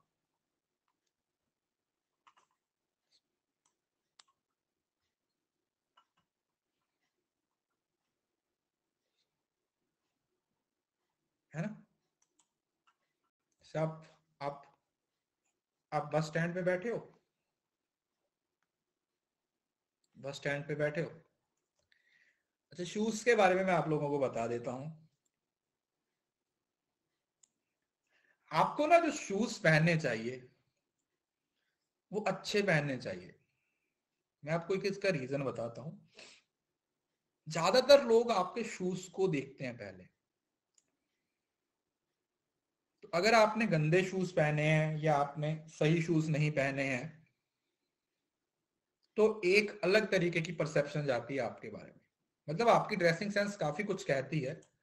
वो अलग बात है कि उतनी मैटर भी नहीं करती है जितना हम समझते हैं, बट कहीं ना कहीं मैटर करती भी है, समझ लो ना। अगर आपकी ड्रेसिंग सेंस अच्छी है, मतलब मैं ये नहीं बोलता कि आपको बहुत कुछ करने की जरूरत है, इट मीन्स कि अगर आपकी ड्रेसिंग सेंस अच्छी होगी, आपने मतलब ये भी नहीं अभी ब्रांडेड कपड़े, अगर आपने साफ सुथरे धोए हुए प्रेस किए हुए कपड़े पहन रखे हुए हैं, नेल्स को सही से कर रखा है, कानों में से मैल वैल निकाल रखी है, मुंह धो रखा है, आंखों में की सफाई कर रखी है, अच्छे शूज पहन रखे हैं, तो उससे आप ही को कॉन्फिडेंस आएगा, समझ रहे हो, आप ही को कॉन्फिडेंस आएगा। अपना टपोरी लोग देखो, मैं आपको बताता हूं, लड़कों के कुछ ऐसे फैशन जिनको लगता है, मतलब मैं अपनी पर्सनल ऑब्जर्वेशन बता रहा हूं यहां पे, इसको दिल पे लेने की जरूरत नहीं है, ये मेरे पर्सनल व्यू पॉइंट्स हैं, मैं गलत भी हो सकता हूं बट मैं सिर्फ अपनी परसेप्शन बता रहा हूं। जिनके ये वाला इतना बड़ा नाखून होता है, इस वाला, ये वाला सबसे छोटी उंगली वाला देखा होगा आप लोगों ने, बहुत लड़कों का, बहुत सारे लड़कों का आप लोगों ने देखा होगा जो ये समझते हैं कि ये बहुत कूल है। यस और नो? यस, देखा होगा आप लोगों ने, ये इस तरीके से इतना बड़ा नाखून रखा हुआ होता है और एक ही रखा होता है।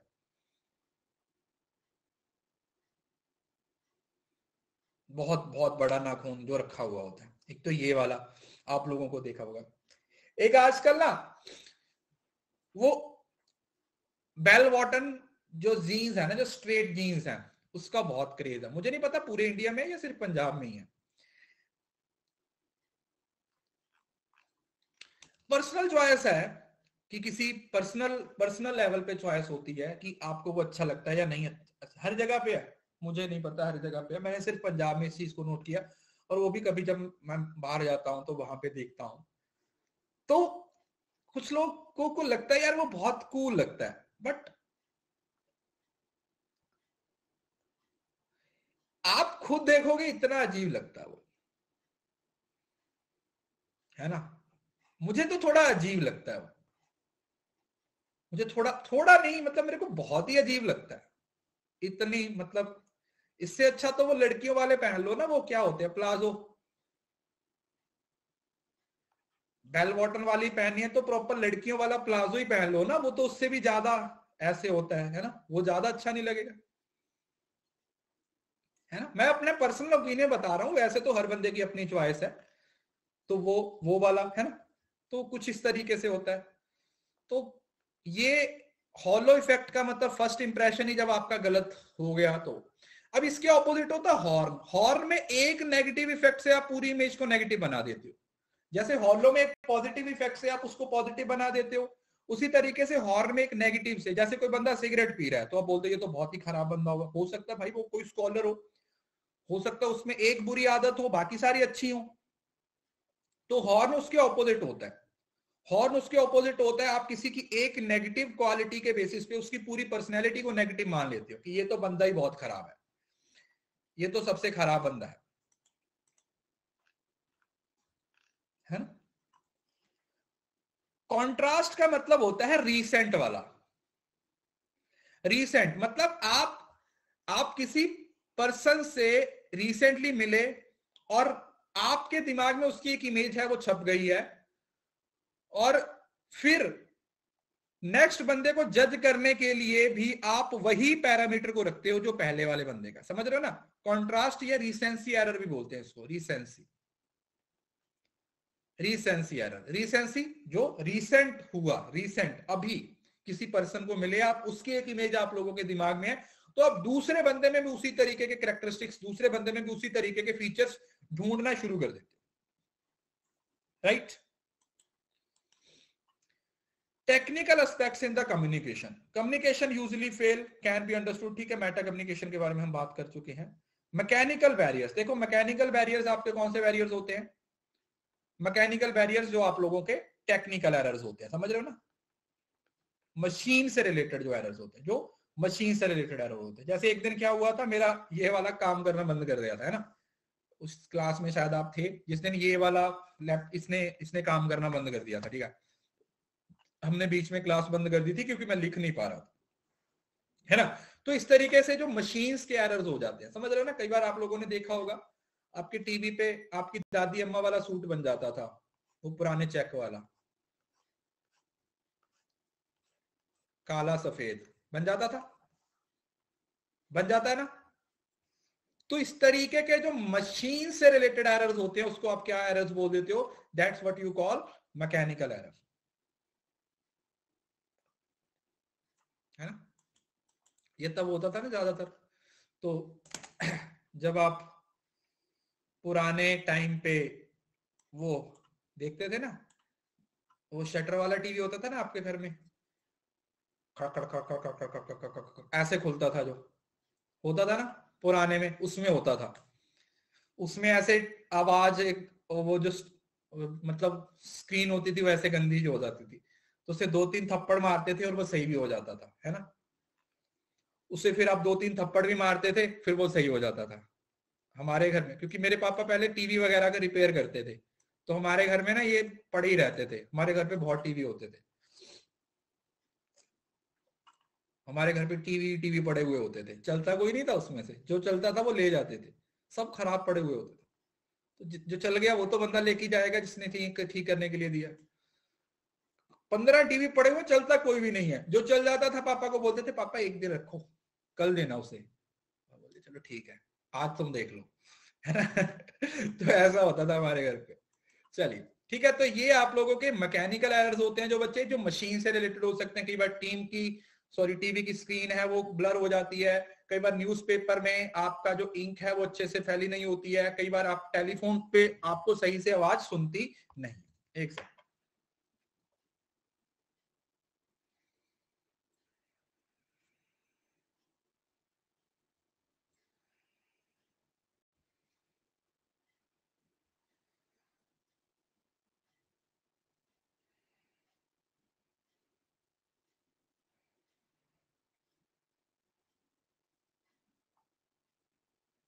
चलिए।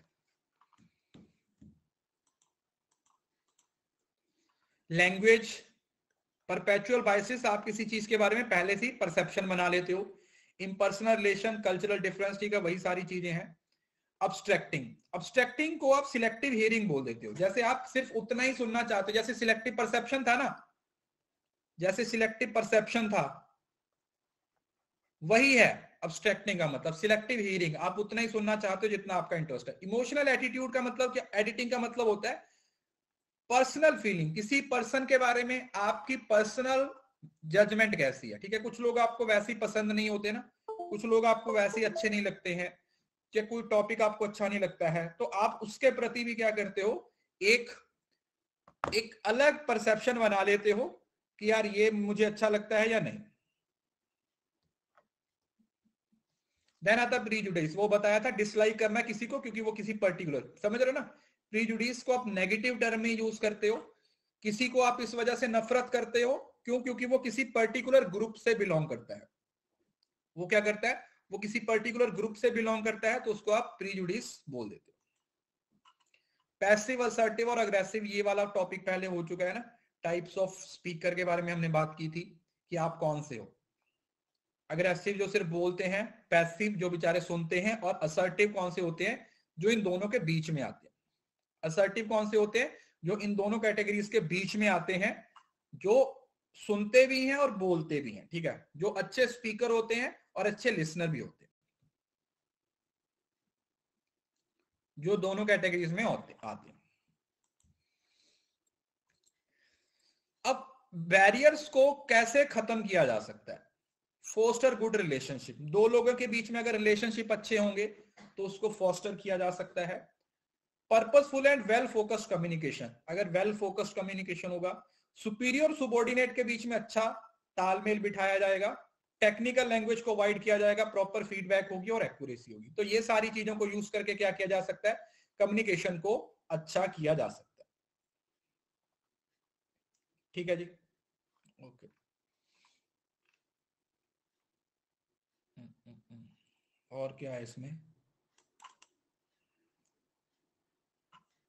जैसे मेटा कम्युनिकेशन में बताया था ना, it is too hot in there, teacher ने कहा he want someone to turn off the air con और the electric fan, he may want to transfer room, समझ रहे हो ना। जैसे टीचर आके क्लास में बोलता है यार बहुत गर्मी है, तो उसका कहने का मतलब क्या है कि पंखा चलाओ, समझ रहे हो ना। ये मेटा कम्युनिकेशन की कुछ एग्जांपल्स हैं कि जब आप कह कुछ और रहे हो बट उसके बैक एंड पे उसका एक और भी मीनिंग छिपा हुआ है, बैक एंड पे उसका एक और भी मीनिंग है, वो छुपा हुआ है, जो आपको समझना चाहिए, जो आपको क्या करना पड़ेगा, समझना पड़ेगा, जो उसके बैक एंड पे मीनिंग है।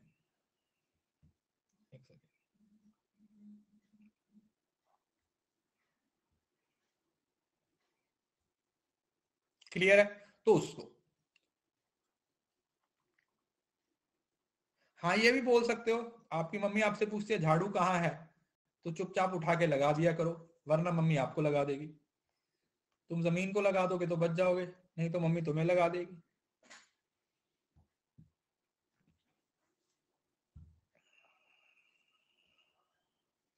देन आता डोंट बी लेट, इसका मतलब है कि तुम्हारे एम्प्लॉइज लेट आते हैं, वो एम्प्लॉइज को वार्न करना चाहता है कि कल लेट ना होना, उसको एम्प्लॉइज की डिपेंडेबिलिटी पे भी डाउट हो रहा है। I can not go with you, I am broke, she wants to borrow money from you. जो बोलता है यार मैं जा नहीं सकता, मैं ना मेरी हालत खराब है, तो आपको समझ जाना चाहिए कि इसको पैसे चाहिए, इसको पैसे चाहिए, इसको पैसे चाहिए। You are such a liar, I won't believe you any more. बोलता है you are such a liar, कि तुम झूठे हो तो मैं तुम्हारी बात पे भरोसा नहीं कर सकता।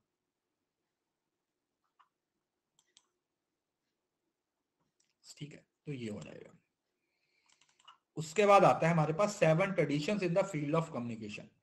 हर ट्रेडिशन के कुछ कीवर्ड्स हैं। आई थिंक ये मैंने शायद पहले भी पढ़ाया, आया था ना एक क्लास में, एक क्लास में 7 ट्रेडिशंस के बारे में मैंने आप लोगों को बताया था इसी कोर्स में, बट अब दोबारा एक एक करके पढ़ने की कोशिश करते हैं। देखो पहला आता है सोशो साइकोलॉजिकल।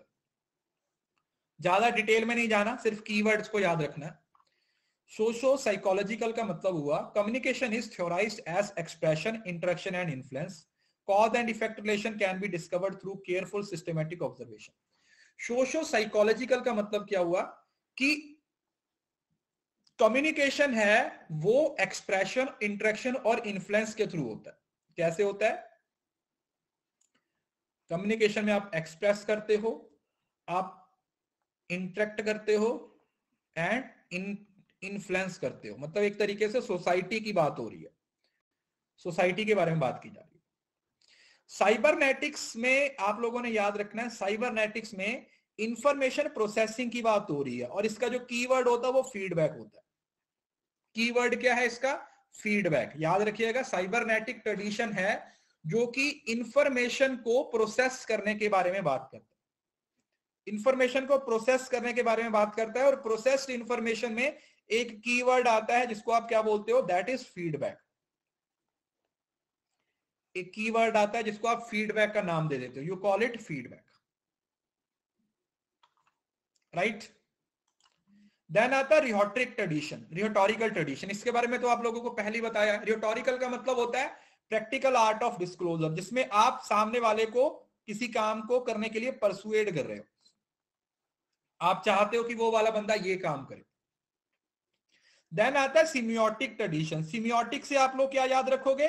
साइंस, सिंबल्स की बात होती है। किसकी बात हो रही है? साइंस और सिंबल के थ्रू आप चीज को समझाते हो। मतलब क्योंकि मीनिंग है वो हर साइन का, हर सिंबल का अलग अलग बंदे के लिए अलग अलग होता है, ठीक है। कुछ यूनिवर्सल साइंस भी होते हैं बट कल्चर के अकॉर्डिंग चीजें चेंज हो जाती है।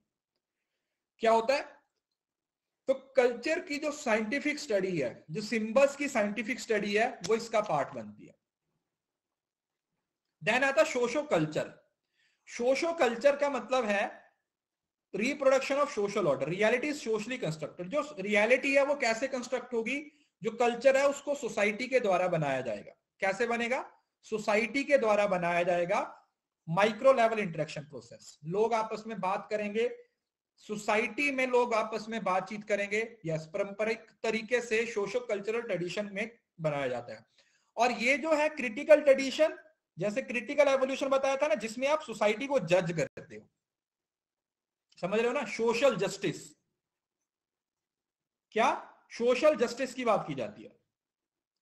सोशल जस्टिस की, सोसाइटी में क्या चीजें सही हो रही हैं, क्या चीजें गलत हो रही हैं, उन सारी चीजों को क्या किया जा रहा है? कंसीडर किया जा रहा है। और फिनोमिनोलॉजी का मतलब होता है as a dialogue. Authentic human relationship are sustained and common ground is established through direct experience of other. दूसरों के एक्सपीरियंस से सीखने की बात की जाती है। We learn from the experience of other, ठीक है। सारी ट्रेडिशन का एक एक कीवर्ड है जो मैंने आप लोगों को यहां पर लिख के बता दिया। सभी ट्रेडिशन का एक एक कीवर्ड है, वो आप लोगों को डायरेक्टली पेपर में देखने को मिल सकता है। देखो, सोशो साइकोलॉजी का मतलब कॉज और इफेक्ट की बात की गई है, एक्सप्रेशन, इंटरेक्शन और इन्फ्लुएंस। साइबरनेटिक्स में कम्युनिकेशन को, इंफॉर्मेशन को प्रोसेस किया जाता है और की फीडबैक की बात की जाती है। देन आता है रिटोरिकल ट्रेडिशन, जिसके अंदर आप इन्फ्लुएंस करने की कोशिश कर रहे हो सामने वाले को, you are trying to influence others. Then आता है आपके पास सिमियोटिक ट्रेडिशन। सिमियोटिक ट्रेडिशन का मतलब क्या होता है? जहां पर सिंबल्स की बात की जाती है। देन आता है आपके पास सोशो कल्चर, जिसमें ये बोला जाता है कि सोसाइटी के द्वारा ही कल्चर को बनाया जाता है, लोग आपस में बातचीत करते हैं, जो रियलिटी है वो सोशली कंस्ट्रक्टेड है। देन आता है क्रिटिकल ट्रेडिशन। क्रिटिकल ट्रेडिशन का मतलब क्या होता है कि इसको रिस्टोर किया जाएगा, किसके द्वारा? जो हमारे सोशल इंजस्टिस है, जो सोसाइटी में चीजें सही नहीं हो रही हैं, वो वाला पॉइंट है। देन आता है फिनोमिनोलॉजी। फिनोमिनोलॉजी कौन सी है? जहां पर आप डायलॉग्स की बात करते हो, कॉमन फिनोमिना की, जैसे रिसर्च होती है ना फिनोमिनोलॉजी की, किस तरीके से आप एक दूसरे की बातों से सीख रहे हो, किस तरीके से आप एक दूसरे की बातों से सीखते हो, किस तरीके से आप दूसरों के एक्सपीरियंस से सीखते हो, उसको क्या नाम दिया जाता है?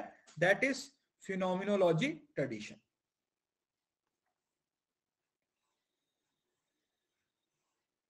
फिनोमिनोलॉजिकल ट्रेडिशन, एक दूसरे से, यस मतलब एक्सपीरियंस है, direct experience of others.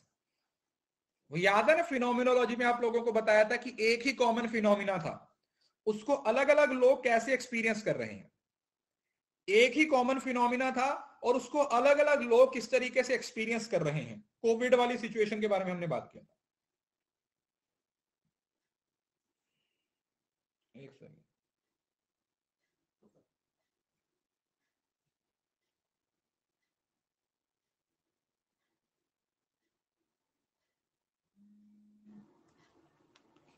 Clear है? समझ आ गया? ठीक है जी, ये 7 ट्रेडिशंस है। उसके बाद छोटा सा टॉपिक है एक, इंटरकल्चरल कम्युनिकेशन। अब इसके बारे में मैं ऑलरेडी आप लोगों को बता चुका हूं, फिर भी हम थोड़ा सा 5 मिनट इसके बारे में बात करते हैं, क्योंकि ये एक नॉर्मल सा ही टॉपिक है जिसको आप बड़ी आसानी से अंडरस्टैंड कर सकते हो। इंटरकल्चरल मतलब समझ रहे हो ना, हर कल्चर में ट्रेडिशन कम्युनिकेशन अलग अलग तरीके से होता है।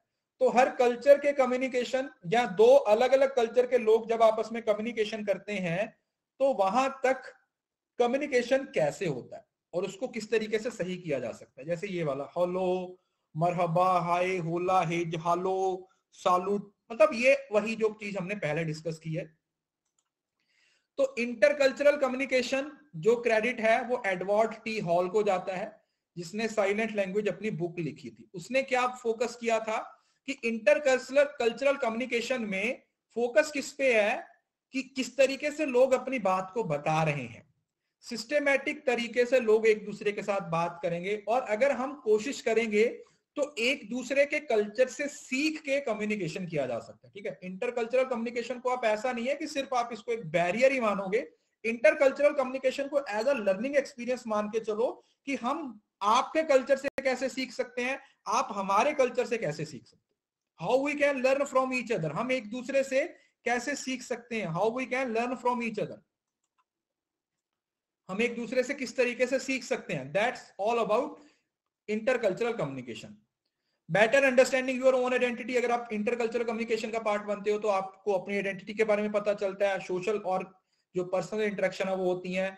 आप कल्चर की मिसअंडरस्टैंडिंग को खत्म करते हो। जैसे आप लोगों ने भी ये चीज देखी होगी कि कुछ कई बार आप किसी दूसरे पर्सन के बारे में, दूसरी कल्चर के लोगों के बारे में एक अलग परसेप्शन बना लेते हो, सुनी सुनाई, फिर आपको उस कल्चर का कोई बंदा मिलता है और उससे बात करके आपकी परसेप्शन एकदम से चेंज हो जाती है। यस और नो, ऐसा होता है कई बार। आप किसी जैसे सपोज करो पंजाबी लोगों के बारे में आपके दिमाग में कुछ और परसेप्शन थी कि पंजाबी ऐसे होते हैं, फिर आप मेरी क्लास में आ गए, आप शायद आपकी परसेप्शन चेंज हो जाएगी। क्यों? क्योंकि हो सकता है वो सारी चीजें ना हो जो आपने मेरे नेचर में या मेरी क्लास में चीजों को समझा है ना। सो दिस इज समथिंग जिससे हम एक दूसरे से सीखते हैं और सारी मिसअंडरस्टैंडिंग को क्या करते हैं, खत्म करते हैं। Valuing the way in which the quality of our civilisation, इसी तरीके से सिविलाइजेशन है वो डेवलप होती है। देन आता है becoming effective citizen of our national communities. Inter culture का हिस्टोरिकल इंटरव्यू इंपॉर्टेंस नहीं है। प्रीजुडिस, डिस्क्रिमिनेशन, ये आप लोगों को बता दिया था। प्रीजुडिस और डिस्क्रिमिनेशन का मतलब होता है, देखो ये प्रीजुडिस आप लोगों को बता दिया था। प्रीजुडिस का मतलब होता है एक ऐसा नेगेटिव एटीट्यूड जो आप सीख चुके हो। स्टीरियोटाइप आपके माइंड में होता है, डिस्क्रिमिनेशन आपके बिहेवियर में होता है। समझ रहे हो ना, कुछ लोग डिस्क्रिमिनेट करते हैं कि किसी को टच भी नहीं करना, ये छोटी जात वाला, ये बड़ी जात वाला। जब वो चीजें आपके बिहेवियर में आती है ना, वो डिस्क्रिमिनेशन बनती है। जब तक वो दिमाग में रहती है वो जब तक वो आपके एटीट्यूड में रहती है वो प्रीजुडिस रहती है। एथनोसेंट्रिकिज्म का मतलब पता है क्या होता है? एथनो मतलब कल्चर होता है, हम अपने कल्चर को सब कल्चर से बड़ा समझते हैं। ये ज्यादातर लोगों के में प्रॉब्लम होती है। ठीक है, दो अलग अलग कल्चर के लोग अगर बात कर रहे हैं ना, तो दोनों अपने कल्चर को कहेंगे कि भाई मेरा कल्चर तुम्हारे कल्चर से अच्छा है, तुम्हारा कल्चर हमारे कल्चर जितना अच्छा नहीं। मेंटेलिटी होती है, दूसरे को नीचा दिखाने वाली एक जो इंटेंशन है वो बन जाती है। ओके, इसमें तो कुछ खास नहीं है, अगर कुछ है इंपॉर्टेंट तो मैं बता दूंगा। आई डोंट थिंक सो यहाँ पे कुछ भी इंपॉर्टेंट है। यू कैन जस्ट स्किप, अगर आपने इसको पढ़ना हुआ तो आप पढ़ सकते हो। अदरवाइज इंटरकल्चरल कम्युनिकेशन से भी आपको वैसा ही क्वेश्चन पूछा जाता है जैसा स्टेटमेंट टाइप होता है, समझ रहे हो ना बेटा?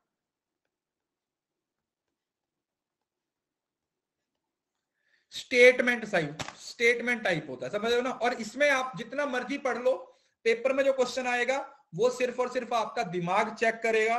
वो ये देखेगा कि आप लोगों ने इस चीज को कितने अच्छे से समझा है। क्या आप समझ रहे हो ना? वो एनालिटिकल थिंकिंग से क्वेश्चन आएगा, क्योंकि इसमें कुछ रटने वाला नहीं है, कोई हिस्टोरिकल बैकग्राउंड नहीं है, किसी ऑथर का नाम नहीं है, कुछ नहीं है।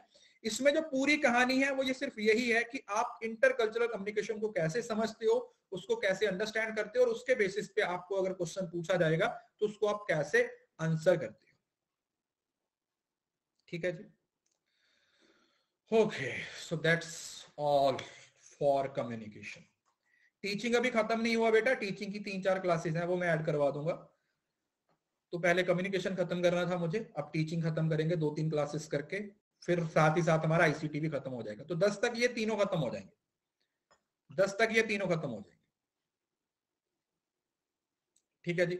10 तक ये तीनों टॉपिक्स हैं वो आपके क्या हो जाएंगे, खत्म हो जाएंगे। ठीक है, चलिए ठीक है, thank you so much, God bless you all. इसी तरीके से पढ़ते रहिए, इसी तरीके से मेहनत करते रहिए, जेआरएफ जरूर क्लियर होगा। बस अपने 100% एफर्ट देते रहिए, अपना अपना मतलब अपने तरफ से 100% एफर्ट देते रहिए। बस आप लोगों को कुछ ज्यादा लोड लेने की जरूरत नहीं है, आराम से रिलैक्स होके अपनी पढ़ाई पे ध्यान दीजिए। ठीक है, ठीक है, thank you so much, bye, take care, खुश रहिए।